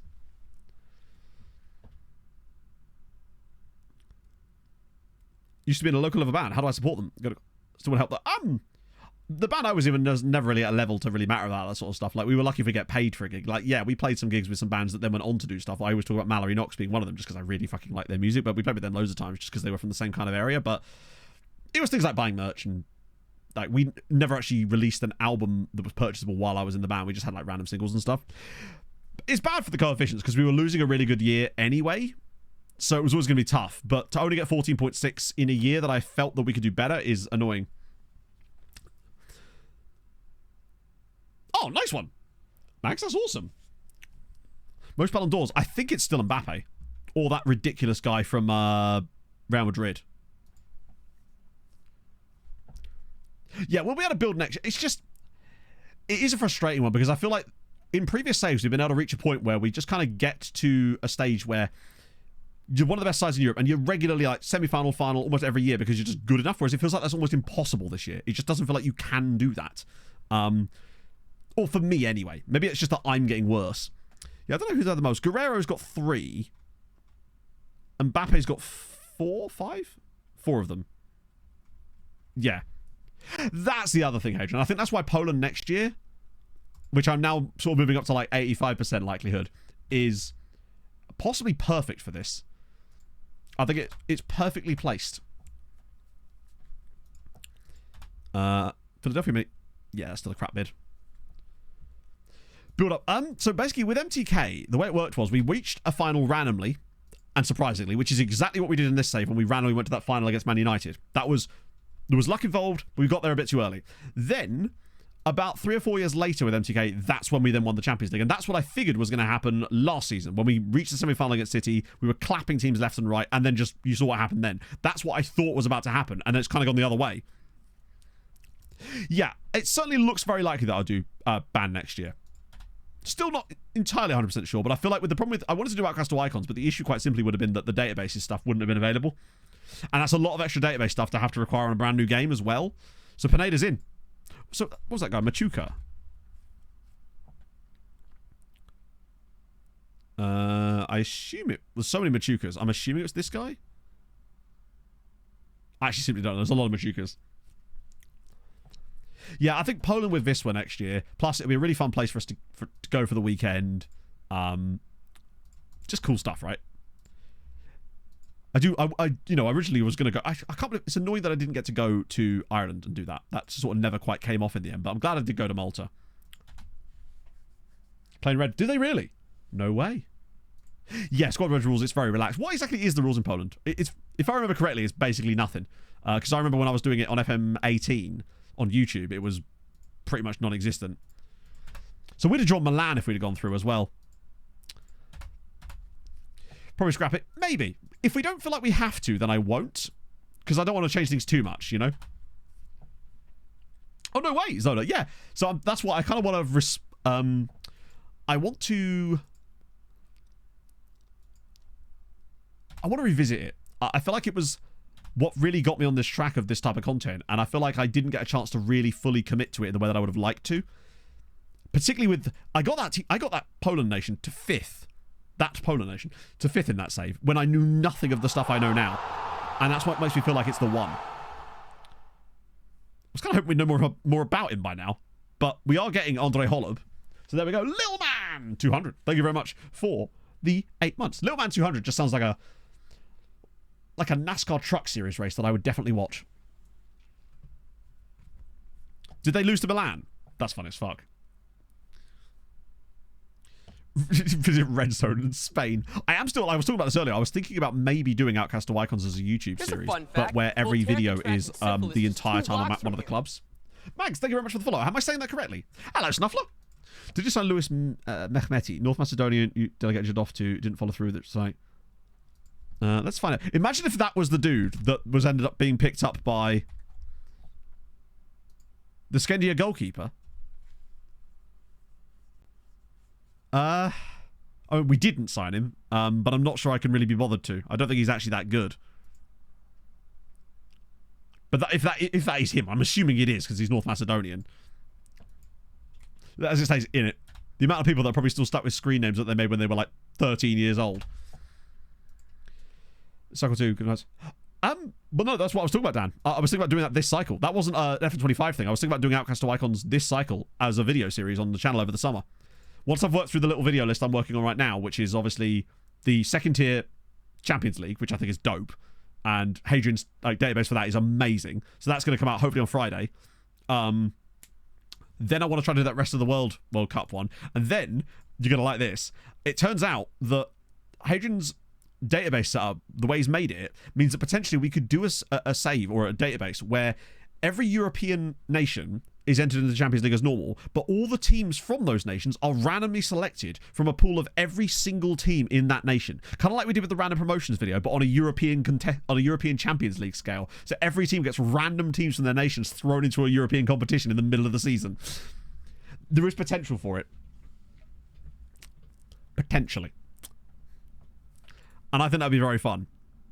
Yeah, it does have to use the old style format. I was writing the script for it yesterday, and I was like, there's like a couple of things. So, like, for example, San Marino and Gibraltar obviously don't have the second tiers that you can use, so they still use first team squads, but it is at least, first tier teams, but they are randomized. Liechtenstein breaks after a season, so it just gives a bye, and the old style format. But other than that, it's so good. That's, like, sensational. What was the Magnum Opus video? Funny the league for those teams going to Europe in 3 places. Hang on, sorry. 200k. What was the 200k for? For was a chance of getting Europe? You never know. It could be done. So yeah, that's what I'm currently sort of got under the red at the moment. But I feel like, because I wanted to do that Beaconsfield thing, but I realised it just wasn't going to be possible. So I feel like Outcast Wagons could potentially be that. Oh, the youth fine. 200k. Okay. We'd have to have a little bit of a deeper look, I suppose. Oh, they would have got PSV in the next round had they qualified. And what about... Oh, that's annoying. They'd have got Partizan, who admittedly knocked them out last time as well. That's a fair amount. But they've got a good enough youth level that it could work, but with the transfer preferences, it probably would bugger that up a little bit, so we may have to take that off. But I don't think we'd do stuff like set player values in any way, just in case that does contribute to this bug. I don't think it does, but, you know, err on the side of caution. Wow, Chelsea are really bumbling their way through here, aren't they? A comments choose club? Nah. I wouldn't get the comments to choose club, because then I wouldn't get to choose the club, and the fact is, at the end of the day, if I let comments, things like that, choose the club, I'm basically giving control of something that doesn't need to be given control over, because at the end of the day, I will have a better idea of what's going to make best content for the club, for the save in terms of the club, than they are. And yeah. So that's probably where I would go with it. It would just be like each episode would be like the entire time I was at one of the clubs. So with Sassuolo, I was at clubs for various different things, unless I get to what I consider the final club potentially. Rebuilt in the game. Because we don't like the rules as they are. Well, because you can still think things better. So, for example, with Poland, we feel like the transfer preferences stuff are just really stupidly hard-coded in FM, and actively stop realism in the late game. So, for example, Poland has transfer preferences, as they all do, except for Hungary, weirdly. But in the latter stages of the game, so say for example, you get Poland to like top 4 nation. There are top 4, loads of teams in Europe, etc. At that point, those transfer preferences are outdated and silly. So they wouldn't suddenly still be trying to sign players from Slovakia, Poland, all around them. They'd be looking worldwide at that point, because they're a worldwide recognised league. So it's the transfer preferences thing is something that unfortunately it loses realism as you improve the team, and that's why it's one of the best things about this at this point. Not sure about it. Exactly. But that's basically why we have to do stuff like that sometimes. Yeah, it's been so much fun with the transfers this year because of that, by setting their transfers, instead of removing them, but setting them all to 20 instead. Because last year, Hungary were one of the few European nations that didn't have transfer preferences, and it was fun, and it definitely worked. But it's way better if they, instead of having no transfer preferences, have all the transfer preferences instead. Yeah, I mean, there could be other changes, in fairness. Ban outside of Europe? No. There's nothing to improve with the coefficients as well. The coefficients outside of Europe are really balky and would be very hard to understand, and in addition, people don't watch saves outside of Europe, which is a real shame. Multiple arcs, potentially, yeah, depending on how it comes down to, because you might be at a club for a lot longer, right? Melman Asian now. Wait, what? Why is Melman Asian? What? Where is bro? No, he's just... Do Africa. I would love to, mate. I genuinely would. I feel like... So, for example, Tom's obviously done his Pentagon series, and he has obviously had to manage outside of Europe with that. So I feel like there is definitely it can be done, but I wouldn't want to commit to it and then be stuck doing a save that is going to basically prevent me from doing things that allow me to pay bills. And that's a real... It has to be a consideration, unfortunately. Content wasn't right. I still... Oh, ideal save would be... Be an African journeyman save. It just would. I love African football. I think it's so dope. I would love to do African adventure again, but like, since I've already done that, same thing in Asia would be amazing. Yeah, I think Jax said that, but it's, you kind of know what you're getting into now with doing saves outside of Europe. Exactly, usual suspect, yeah. That might have to be added. I don't know. Does anyone know if Poland have deadline day? It really does. Like, it's one of these things where I would love to be in a position to take that hit. Oh yeah, Tom's done brilliantly. Like him and Zealand, obviously first Zealand, then Tom with the blueprint. And Tom continues to have huge amounts of success. For some reason, this year, like this calendar year, it's just not been it for me. I don't know why. I don't know why the stuff I've made has not connected with people for the most part, considering it's not. I haven't really made any drastic changes to it, which is why I've been struggling to understand what I've done wrong with that. But that's one of those things you have to try and figure out for yourself, really. And it's showing no signs of changing, which is very concerning, honestly, because it does make me wonder how much time I've got left doing this as a job, basically, which is a real shame. But at the end of the day, all I can do is keep trying, right? One come at a time with. Well, that's why I don't know if it'll be 1 hour. It depends on how much stuff's in there, really. In terms of the videos, it depends on how much stuff would need to be put in them. Let's see what we're doing here. Reynoso, Pereira, Padilla, Valmir. Nice. Get your chebs out, yes. Pretty nice, but I think there'll be a certainly new player base. Yeah, no, it was fine up until Christmas, basically, but then after Christmas, when I took some time to do Premier League years, and that was then what it was. Everything I've kind of done since then has just been sort of non-existent, I suppose, as far as YouTube's gone, which is just one of those things, basically. Evening streams finally. No, if I had to do that, I would just stop doing content entirely. That would just be way too much stress. Let's see. At least that kind of works. YouTube's like, it's not though, is it? It just really isn't. It's flourishing. Yeah, put Birkeland in. Fall off people Christmas. True. Time between uploads. But that wouldn't explain anything because it was the same last year. Pretty much. And part of the reason for the time between uploads is because there's no real rush to get another video out because it's not like it's a series a lot of the time, right? Just low effort podcast. You might finally get mine and Harv's Champions League podcast if you're lucky. So in terms of money, it's dying. I'm not entirely sure I understand the statement. I think it is flourishing, and the fact is there's more money than ever was, you know? Yeah, exactly. Well, this is why I thought that the Euros video might do quite well, but unfortunately that's flopped as well. But that, again, maybe it's just not very good content at the end of the day. That's one of the things I'm just going to have to accept, right? It was just weird how it all suddenly, after Christmas, it just died, and I just suddenly couldn't get any traction on the video anymore. Now, maybe I did shoot myself in the foot by taking that time to do Premier League years, but it was a project I'd wanted to do, and honestly, I was convinced it was going to do really well. But it just didn't, and that's fine, you know? It happens. Bare facts, now we're talking. Right, let's get to the game. Start streaming show. Now that's the... Well, why do I need to do the shop at all? We could just watch that, right? And I bet you... Oh, yeah, on the dark web, Harv, you'd be a saint. Views, perhaps. No, that's not how that works. If Zealand didn't exist, we wouldn't suddenly get more views. We get more views because Zealand exists. Because... It literally, with that type of content, is a rising tide raises all boats. It's no longer like you have to just choose to watch one YouTuber. Because of us not putting out videos like 2 times a day with Let's Play uploads, there's far more room to actually watch more YouTubers now than there was before. So if anything, the style of content changing actually means that there's even more room in the market for people like myself and people coming up, you know? It's, yeah, it's better when people like Zealand and Tom do well. Because it shows that the market has a higher ceiling than we thought it did. And it means that if they can, you can. At the end of the day, you just have to make the right decisions. I think part of it is down to a general kind of waiting pattern with regards to FM25. I think there is an element of that, but we'll see. Like last year was absolutely brilliant for me. Changed my content. Things came really, really well. I was just able to put out videos that I really liked, and they all did well. But then it just, you know, you can't ride that success forever, right? You do, but then you only get a couple of them doing that, and therefore they can kind of make that niche their own a little bit more now, and actually probably do even better out of it. Well, I'm not instant result the game because we're not in Europe. If I instant result this game, then we're just going to be going instant result every single game for the rest of the season. Yeah, no, absolutely. Having the best thing for this game is to, or sorry, for creators of the game as well, is to have YouTubers doing really well.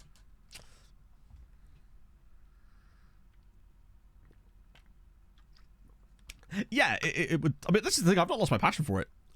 Just like, I've actually checked, what does he actually do? Because actually, I don't know if I want to watch that and find out. I'd rather just like develop my own one rather than just like aping someone else's. I think that's just not as interesting. Manchester now. Oh, we tried him. He was crap. We tried him in the first game, and he was absolutely shocking. We managed to draw through with Zabar, and he missed every single chance he got. He was very, very useless. It's a real shame, but he just was. Wait, who actually scored there?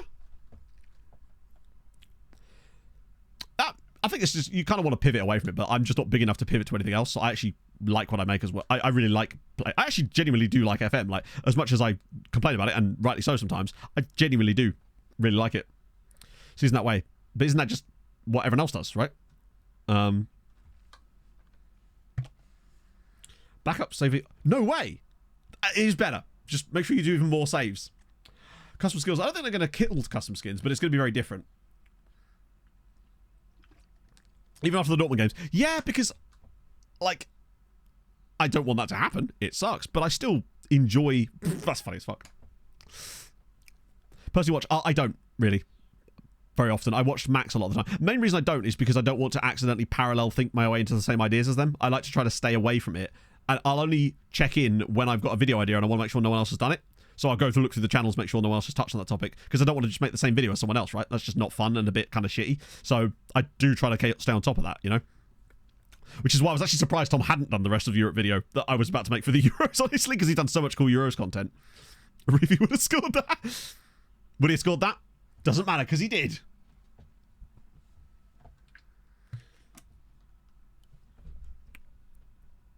How happened to your stuff in the last year or so? What? I'm legitimately don't know what you're talking about. AI what? I legitimately have no idea what you're talking about. I haven't used AI. I mean, occasionally I'll use imagery and voices.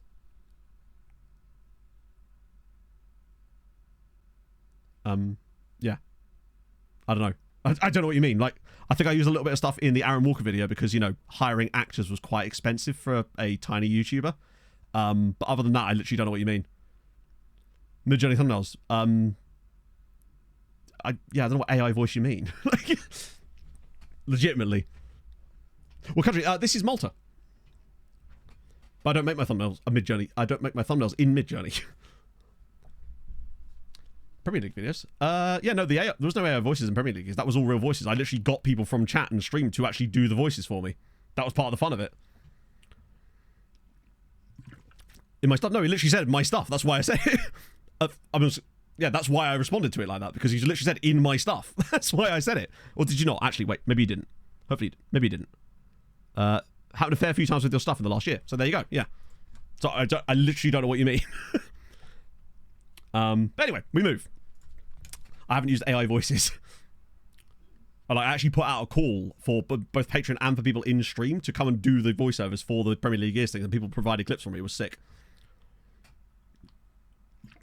Flip the European coefficients of the... Yeah, I actually did. It was one of the first videos I did on FM20... Fucking knows, missed it. On FM20... Last year, literally. Around December kind of time, I actually flipped the coefficients. It was kind of fun.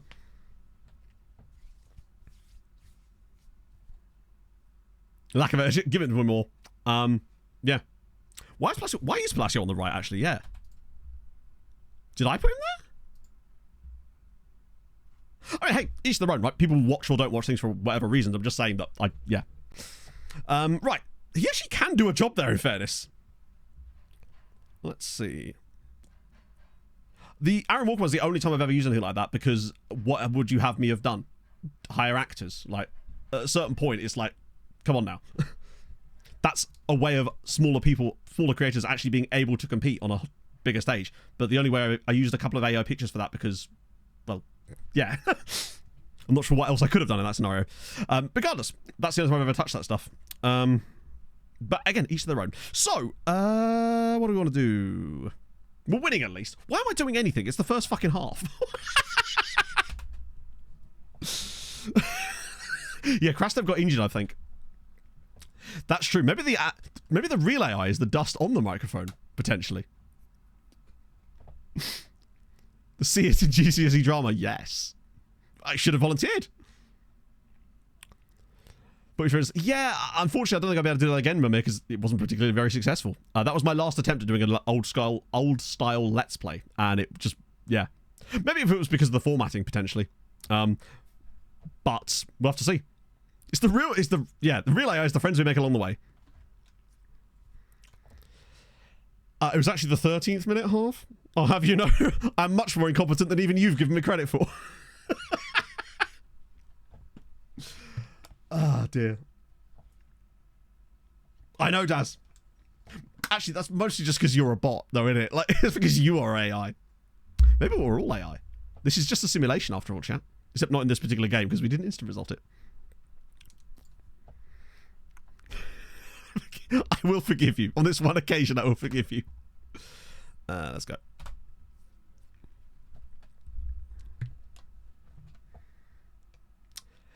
Hey, you were bound to find out eventually, Hadrian. I hate that this had to come between us at a time like this, but it was time for us to tell you the truth. Yeah, I was going to say, any intelligence that I might accidentally have achieved at this point is most likely artificial. At least happened this week. Really? That's kind of cool. Oh, good. Yeah, it's a league game. I still don't know why Palacio ended up starting on the right-hand side.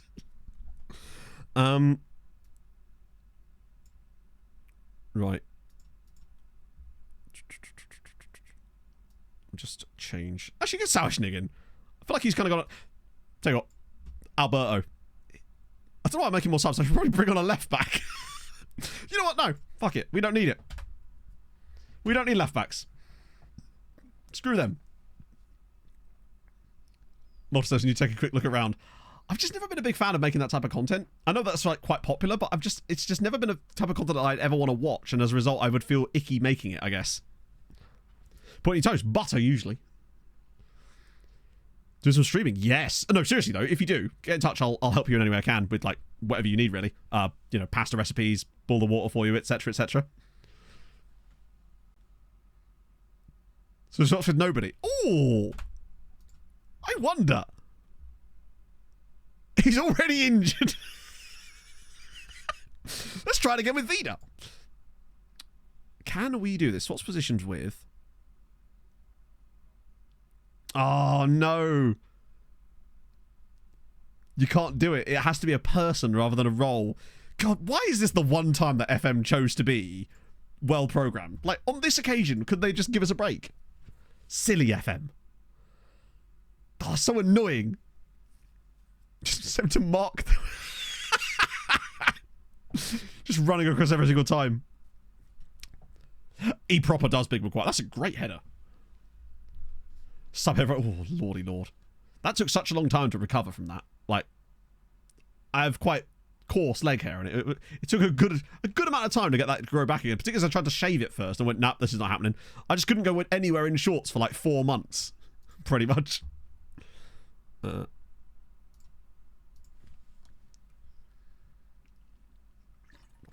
Only butter. You're going to need bread as well, Dan. Come on.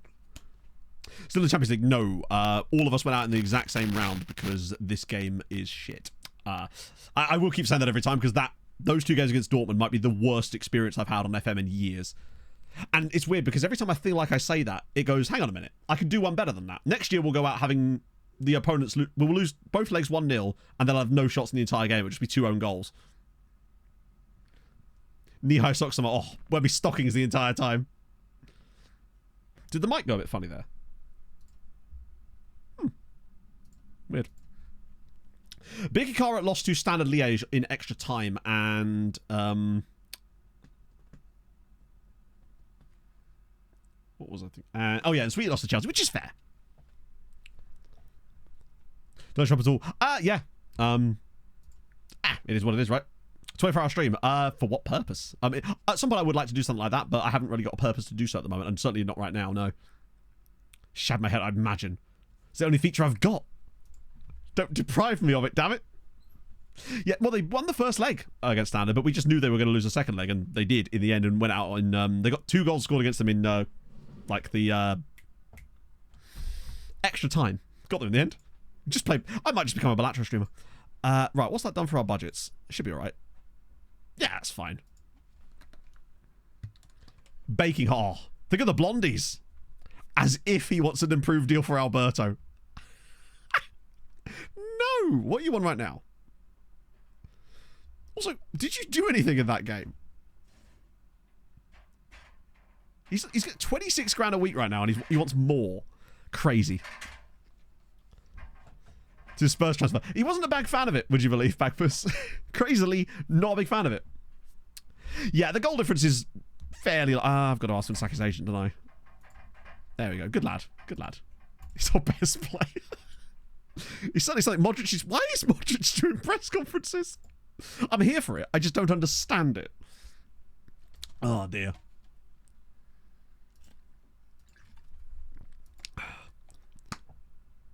That's... What extra are you getting downloaded there? Just packet of nudes. A risque calendar for Christmas. I think the only risk would be people having to see it. It's the only risk I've getting. But also, we didn't let them have a single shot in that game. If that was Dortmund, they'd have scored 3 times. Basically. Right, Sweetie, you going to get involved? Oh my god, they're 7 points behind again now. Did they? They're not going to pull back a 7-point deficit in 3 games, are they? Sorry, 4 games. Annoyingly, they're overtaking Birka Kara as well. Hamron need to do us a favour here. Watch them. I reckon Sweetie lose and Hamron also end up ballsing this up.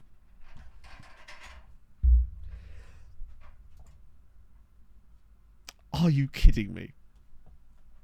Hamron, stop it. You absolute melons. So Sweetie at least win, but then Hamron lose. Oh god, is this what I think it is? I think I know what this is about to be. Oh no, maybe not. This looks... Oh, this is what I think it is. Out of control. Out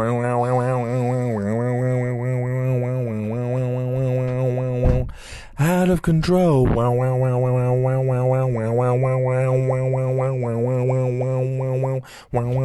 Out of control. Pasta. Good. And the cup. The cup is safe. Well, no, the cup is not safe, actually. The cup is emphatically not safe because Valletta are in the cup final against Goodyear. And I worry.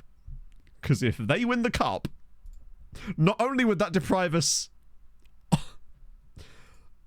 of what we already want, but it could add... We could end up with Zabat and Valletta in Europe next year. It certainly cheered me up.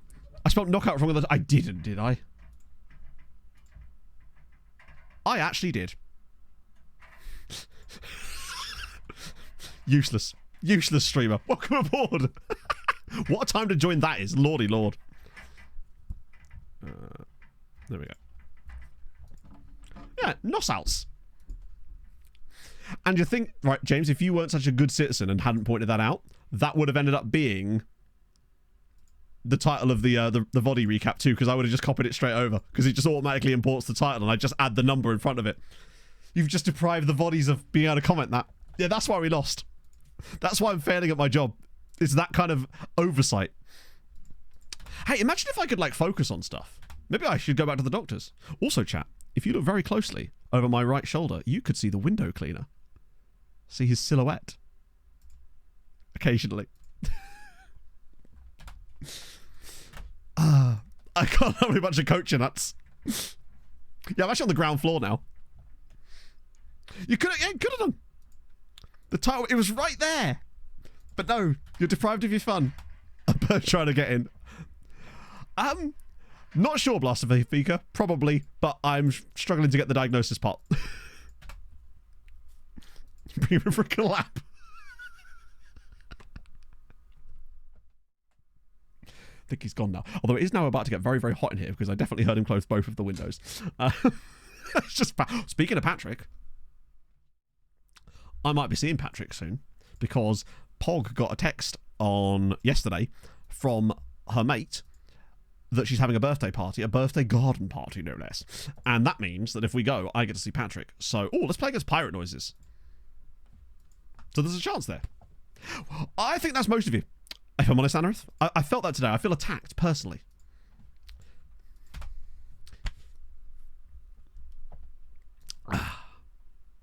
Trouble time. It's Patrick garden party people? What do you mean? Think it's getting serious? Yeah, maybe. Time to introduce you to the parents. See you later, Holman. Valletta are still second tier, yeah. Is Patrick even people? Is Patrick AI? Oh my god, who just damaged their cruciate? Don't know who you are. Good luck. and goodbye. This is the third date. Technically fourth. I had met him previously prior to that wedding, but that was before COVID. Thinking just not the same. Well, yeah, and that's part of the reason. Like I talked about this earlier. Like Banksy from chat messaged me and was like, "I can help you with like stuff," because he'd gone through the same thing, and I haven't even messaged him back yet, just because I'm really bad at doing that, which ironically is the very reason I need to go to see the doctor in the first place. You see how this works? It's like a trapped in a silly cycle. What? I mean, would you care if I was?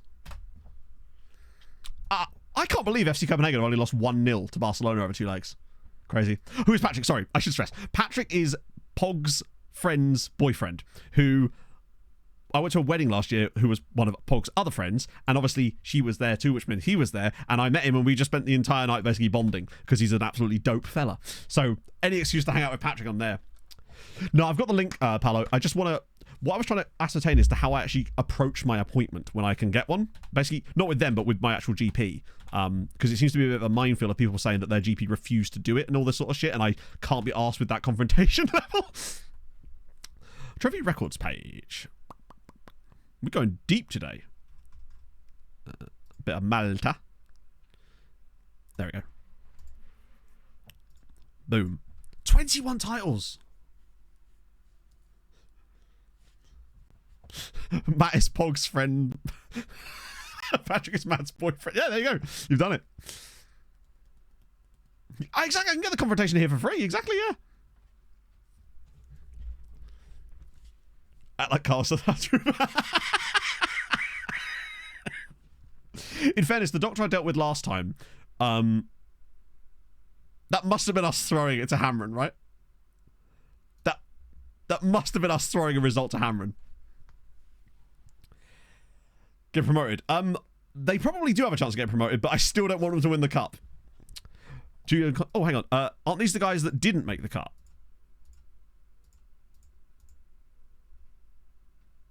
We might as well sign them up. But yeah, we don't want Valletta to win the cup.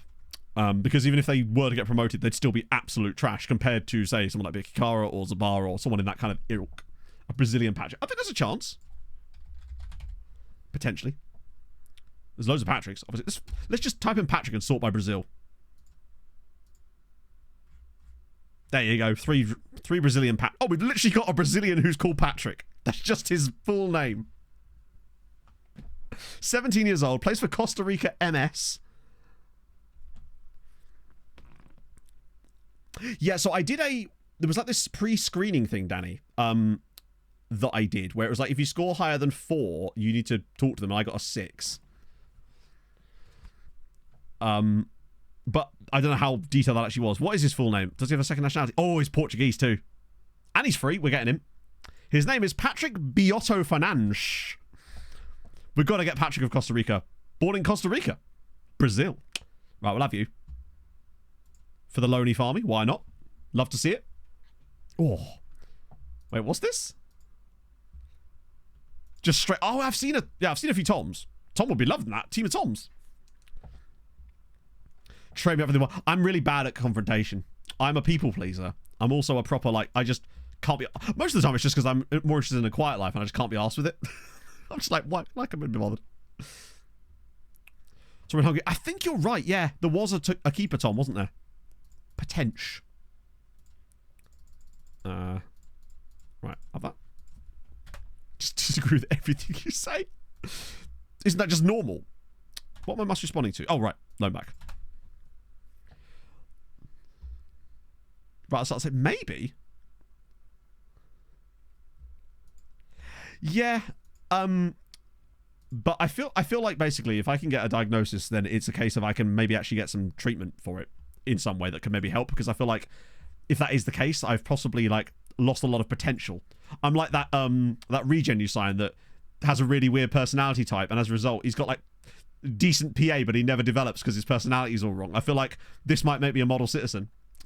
There is a version for FM23, Misha, but it isn't like going to be anywhere near as detailed as this, because this was really developed over the course of FM24. Yeah, mentor me, damn it. decades ago. Yeah, no, that's why I tried to go private, too expensive, but there is a third pathway, which is the Psychiatry UK pathway, which is what I'm going to try and do, basically. If Patrick actually turns out to be good, that'd be amazing. Lenny, thank you for the follow. I could turn into a late developer. There you go. What PPM will I have? Likes a nap. Orders takeaway too often.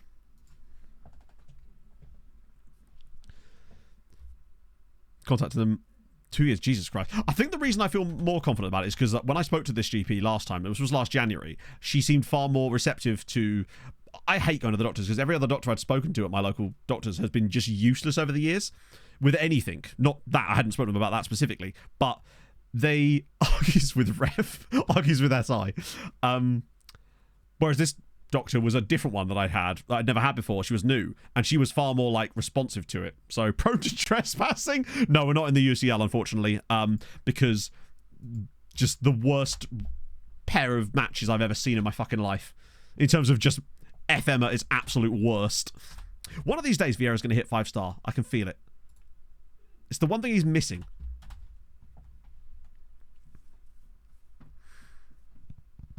Very average media handling. If anything, bad media handling. Talks faster than he runs. Now, that's just true. I'm a slow boy. I'm all about that zone 2. As Chelsea are now knocked out by PS... Oh, is this the guy with the cool first name as well? Cerezo Yong Apin. Sensational name. Europe B. It could be potentially disastrous. Not so much for them, but... well, in a way for them. It would be disastrous. Because, unfortunately, it means that a lot of their loanies will end up coming back. Those that aren't on a 2-year loan. And let's just have a look. We can see who that is. Valletta getting in would be far worse. Yeah, agreed. So, currently, Sweet United players. So what we're looking for is the 43 ones. Which just so happens to be Miguel Torres, Michael Byrne, who's moving permanently anyway, Ronnie Osadon, who's also joining them permanently, Kevin Bagardo, who's played 33 games, Lucas Juarez, who's actually wanted by Sweetie as well. Problem is, I tried to do this before and he wouldn't go, but we could try that too. Now, Jean Dong-Suk and Tanic are safe. So it might not be the end of the world, actually. The Warriors Torres and Juarez and Bagardo, those three are the problems. Like, Osidon and Byrne going is fine. They're going to go there no matter what. Hubanov, I don't want to stay there anyway, so that's not a big issue. He's going to come back next season. Oh, no, he's not. He's going to have one more year there. Trying to sell them. Unless they... well, we'll obviously offer them to them on May 1st, the way we do normally, so that could work. But right now, since he's wanted by them, we could try and force him there, potentially. Baldassare Viscodini. That's a delightful name. But I think he's going to turn them down, because I tried this before. Like, I tried to sell him to them in the summer, but he wasn't having it. He just turned down their contract. And I get the feeling he'd do the same thing again, especially with them now not being in Europe. Wait, what? Wait, Oscar Lopez? Am I being stupid? I mean, you're welcome to. I wouldn't actually mind doing that. It's just really odd. I don't think I can offer them part exchange players. I mean, I'll do that. I don't think I can offer them part exchange players who are already on loan there. I think we just have to offer him out to them specifically, because I think... because he's technically their player at the moment. Oh, so sorry. Misha, basically what we're trying to do is make Malta the best league in Europe. Very, very difficult. Contract expired. No, I think it's just because he's on loan there, so he doesn't technically count as a player that no player that's on loan, I can't use them as part of a part exchange deal. So I have to just do it the old-fashioned way, which is fine. It may not work, but it's fine. But I could offer him to them for, like, that. See if they'd go for it. But I just don't know if he will go for it. Hang on, they have a guy called Niall O'Neill.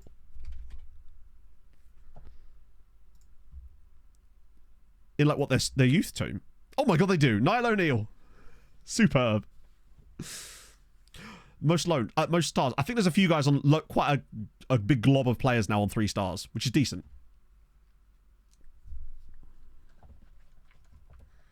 But yeah, no, I was going to get Pog to make me an appointment on Monday, but I just wanted to be a bit more prepared. Which maybe was just me putting it off yet again. Brian O'Brien, that's even better. But Niall O'Neill is solid. Where's he from? Scariff. Or somebody from somewhere called, like, I don't know, Neil. For the memes. We could have exchanged for Niall O'Neill and actually keep him. If it falls through and we have to do it a second time, we'll try it. Right. 2-year contract, Aaron. What? Who do you think I am? Not made of money.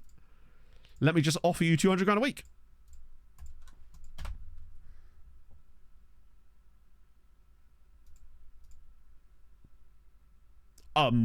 Okay. I guess Oscar Lopez is going to Sweet United. That was... How long was in between? Less than... Just an hour on the dot. But it worked, I guess. Very strange. That's good for them, though. He's a really solid player. He was never going to get in our team, but he was considered a wonder kid at one point. So there's that. Can't go wrong with that. Yeah, so that's... I mean, it is a name you can have, I think. Right. Wow, Redencic is actually training very well. He's a very solid player. He's a bit like Padilla, really. Just nowhere near as good. And lacks that physical edge at the top end. But he's a useful depth option. Don't think he's ever going to find a loan again. 2-year loan. No, that's a permanent transfer. He's actually gone permanently to Sweetie, which is really good because if they send us back Bogarde in the summer because of the silliness, he's going to be there permanently then. So it kind of covers that off. Oh, Renoso. There we go. Just hoping to see some movement on that side of things. So Patrick's in. Our boy. The man, the myth, the legend. Torres for transfer. I don't think they were wanting... If they don't want him, they're not going to take him. We could try it, but... Did it say loan? Wait, what?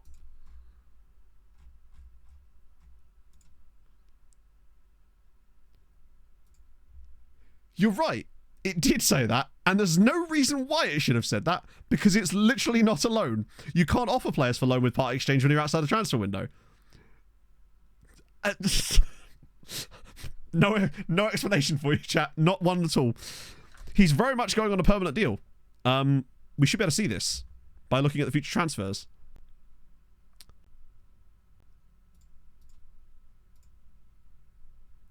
So. Why is he not there? Where is Pro gone? How did I... But I didn't send him for loan, did I? You saw it. It was transfer. Because you can't do loans outside the window. No, but it specifically said transfer.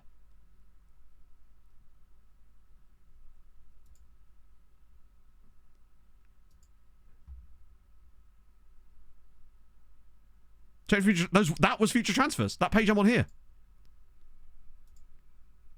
Eventually. I swear that was future transfers.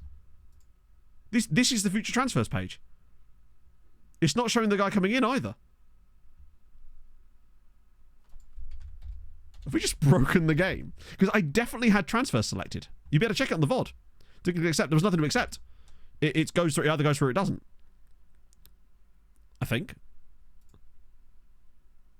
What the fuck? Is bro just going to disappear? Yeah, look. Has agreed a deal to move the club. I don't have an option to accept. There's nothing here. Is he just going to disappear into the ether? He's not sure. That's a new one. Yeah, we've literally sent him to the moon. Another club with it almost... Transfer list. Yeah, the problem is finding a player that's transfer listed in part exchange is almost impossible. But... What if he could move? Who was I trying to move over to them? Oh, I can't do it with Torres anyway because he's already playing for them. So we can't part exchange Torres because he plays there already. So that wouldn't work for us. The transfer of the youth player, well, it can't go through for us because we're in April.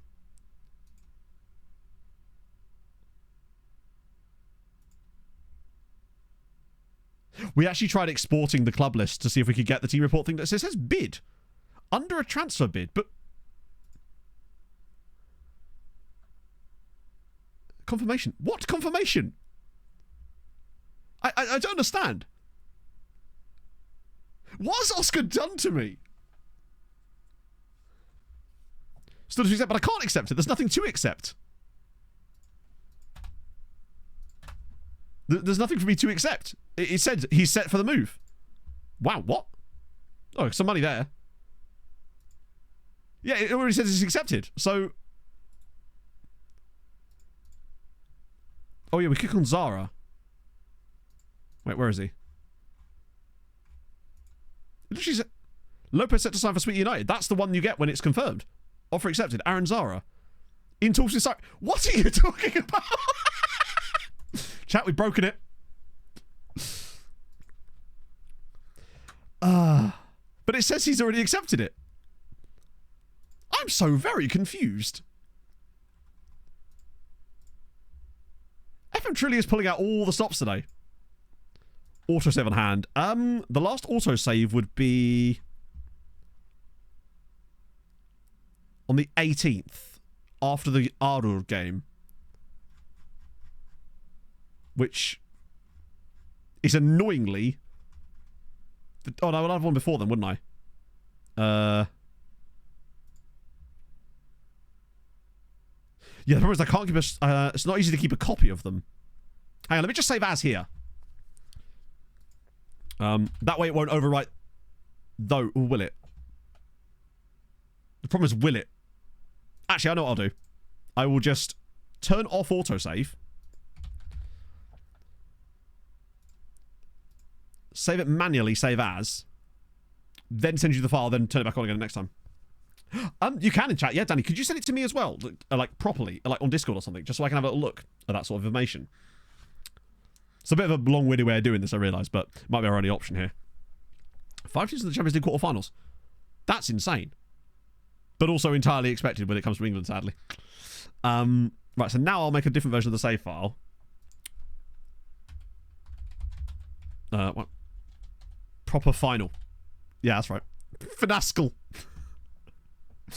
You know it. Nailed the spelling on that one. Yeah, I hope it doesn't bugger everything up again. I say again, as if there's anything to bugger up already, but that is a little bit worrying, because we've never managed to get a deal like that to actually work, have we? Wouldn't it be funny if somehow it triggered it in a way that means that his contract clause got triggered? Yeah, that's basically... Oh, you should see my desktop folders. It's just shit like that constantly. The amount of, like, thumbnail files I've got that are called things like Final Thumbnail, Sirens, Part 2, etc.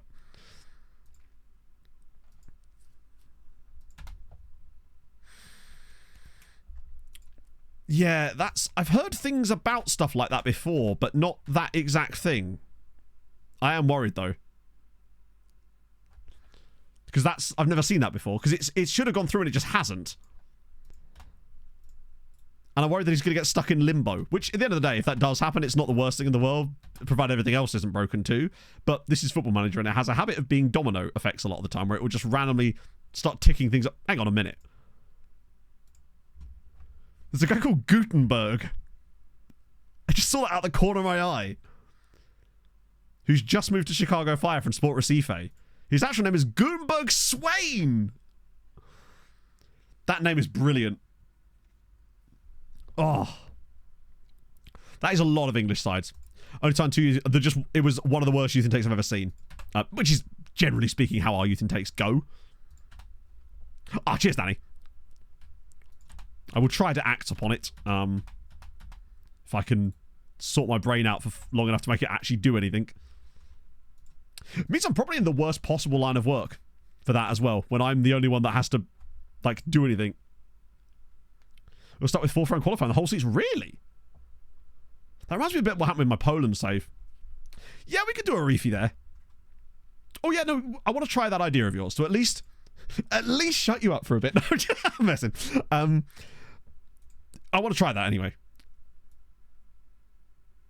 Is that Maribor? God, the Maribor guys aren't as good as we thought, but that's fair enough. Stuck to the worst cocaine then, yeah, true. Get that premium stuff. We get Fujiro Seni in there, true. Yeah. Oh, he's really good as well, isn't he? This feels like Julian Billy is just... What I might do with these guys, even though we've actually got them fully scouted, is I might do the lesser spotted... I look at Benkson's still in there. Still demanding huge money. Just send them all round again. That way they stay in the system. He no longer wants to keep... That's good for that. I mean, that's wild that they want the player, yet they wouldn't even try and sign him for 250k. What is he actually worth? So weird. I mean, the amount of to-do lists, you should see my to-do lists. I'm worried if I offer them for free. Ooh. If I could bid him up a little bit there, that'd be kind of good. I have to-do lists to tell me to do to-do lists, basically. It's crazy. We could try offering him for free. I think that... Actually, what we'll do is we'll just wait till May 1st, because that's when the offer out date is anyway. Yes. Oh, true, yeah. Christ. What we'll do is we'll play the Floriana game, and then I'll have to get going so I can take my dad to his doctor's appointment. Sorry, not doctor's, hospital appointment. Absolutely not new contract for you, bud. Yes, get in. Are we close enough that I could... Oh, Anarith. I might have to take old Yella round the back of the shed and obliterate him with a shovel. Sag. So, to the physio, yeah? No. I will go now. Looks like I'm taking both my dad and Alberto to the hospital. I bet it was Arifi, you're right. Falling awkwardly in a training session. Was he falling or was he pushed? Can I trigger his extension clause yet? Yes, I can. Lovely. That will help out a lot with that. He might kick off about it too. I love it when players get the temerity, so to speak, to kick off about you extending their contracts with a clause that they agreed to.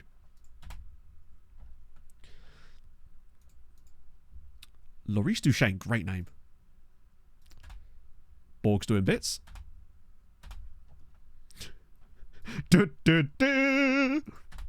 Arifi's back. Oh, he's going to kill it against Floriana. Absolutely. No doubt about it.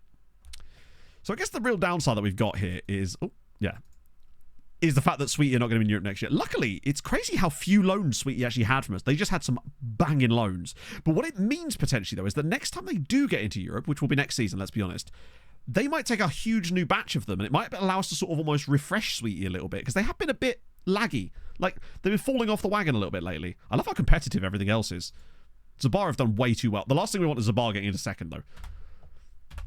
Them in the Champions League next year would be a catastrophe. Right, so, that... with Arifi. I feel so sorry for Reynoso here, but what can you do? Oh, Arifi's not even really fit, but I guess we'll have to do. I want to make sure I've got Reynoso on the bench, though. God, we've got a lot of injuries, don't we? I've put him instead of the keeper. Oh, my lord. Way to select every player in the world, Matt. There it is.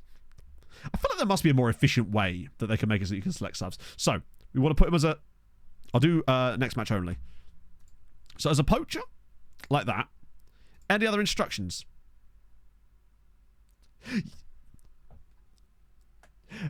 Yeah, I had to, Stewie, because I had to take my dad, because my dad still technically isn't allowed to drive at the moment after the stroke. Or sorry, the TIA or whatever. So I had to take him to do some stuff later this afternoon. And he needs to be there for 4 o'clock. Which means I have to do the post-stream stuff tomorrow before I do the recap, I suppose. Due to bad condition. Get your excuses in early, guys.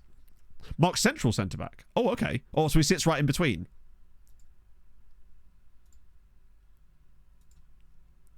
So just mark him on DC like that. Oh, and Fogerio. Yeah, of course. There he is. Fogerio Seni. And... I'll change the set-piece takers once we get into the game. Otherwise... I'll forget and I'll be wondering why that my goalkeeper suddenly started to take free kicks. Maybe that was the play all along. Oh yeah, I'll absolutely tell you. We won't be here for May 1st because by the time I've offered out all those players alone, that will eat into that time. So what I'll do is I'll put all the information in the chat like I always do. Or I try to anyway. If there's anything that's worth talking about, which presumably with those there will be, right? Goalkeeper the Ballon d'Or. I did actually, yeah. To be fair, I managed to win Ballon d'Or with my goalkeeper as well when I did that video. I got, was it Donnarumma to score like 54 times? Right. Oh, guard of honour from Floriana. This is the ultimate piss take as well. They're like, who's that goalkeeper and why is he walking out here? Go on, Palacio. We put a good game to watch here. Hello, Millennium. We haven't won the Champions League yet. In fact, we did the exact, literal polar opposite of that, which is get fucked by FM again. Yet again. Wait, Krasnov's injured? Did I just start an injured player? I truly am a Wally. Oh dear, we've not done a very good bench. Looks like you're staying on, bud. Right, set piece taker. Take control. Now, where could they possibly be? Let's see.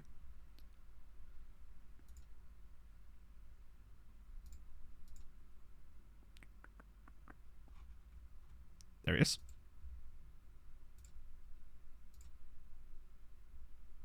Toot, toot. Oh. Mm-hmm. Mm-hmm. Sorted. Is that all good now? He should be taking them. Imagine if he actually did score or get an assist today.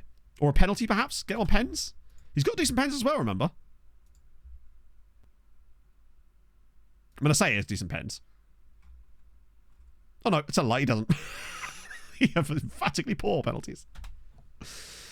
Amount of loans. I mean, there are restrictions on certain leagues, but that'll be within the... What a goal.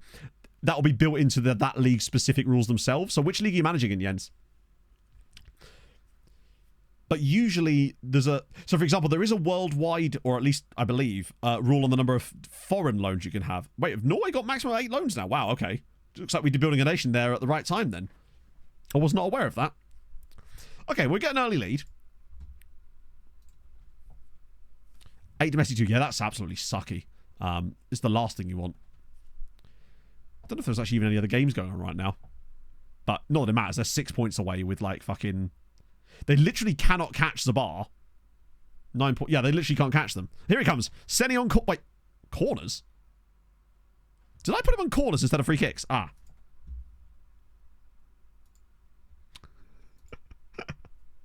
I'm a moron.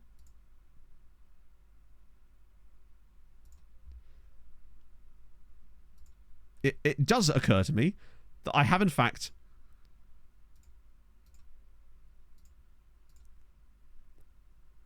Wait, why can't I say both sides? Are you serious? They've got that button for the other menu, but not this one. Right, please don't tell me I have to add him again. Oh my god, I do! Wait, why is that? So I can... Lordy lord.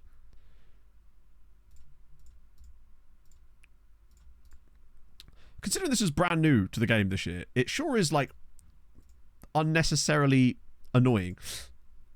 Right.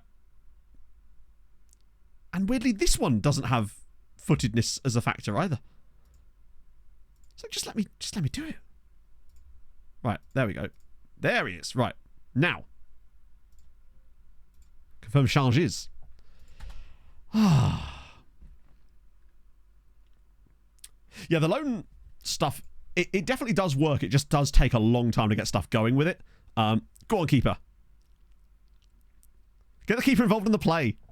He is going to get a lot of running done today, is what I will say. Or great run from Krastev. Pulls it across, and it's, would you believe it? Albi Bastard Arifi. Oh, that is true. They've just moved some stuff around. Albi Arifi gets the goal. Told you. Man scores 1 goal. Krastev's ball across. This is a good finish. Just needed Fujirio. Restaurants were hungry. You're being so different. But they weren't, really. Because at the end of the day, we were still signing young players, so all you have to do for Europe is make sure you've got enough players that are under the age of... Oh, my lord.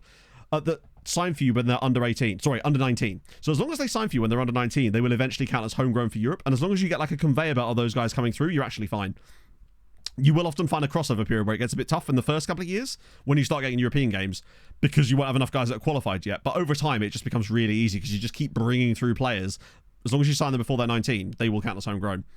That's generally speaking been our rule that we've used pretty much the entire save, across multiple saves, in fact.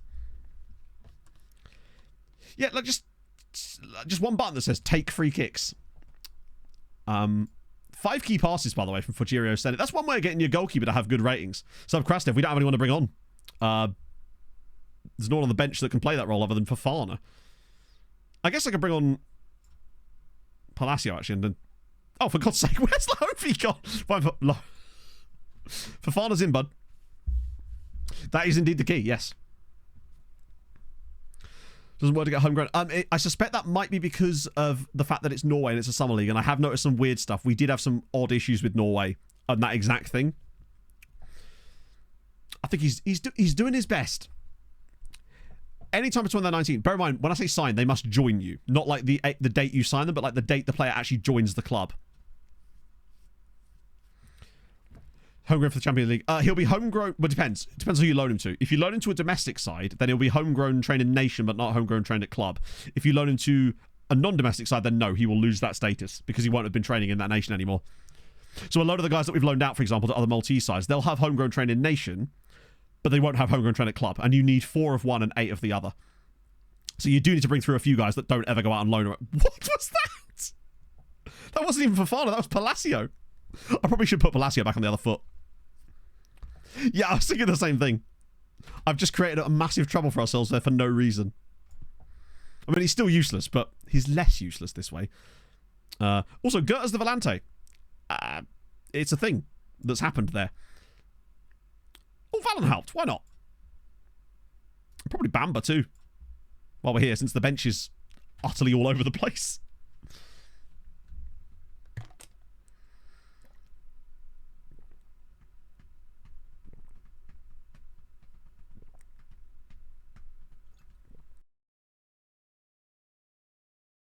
Takers score. He did do a score.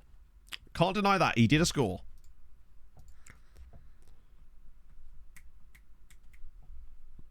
Goes attributes. Yeah, well, I will after the game because he's gone off now. It's just not as easy to click him. And I'm lazy. As well you know.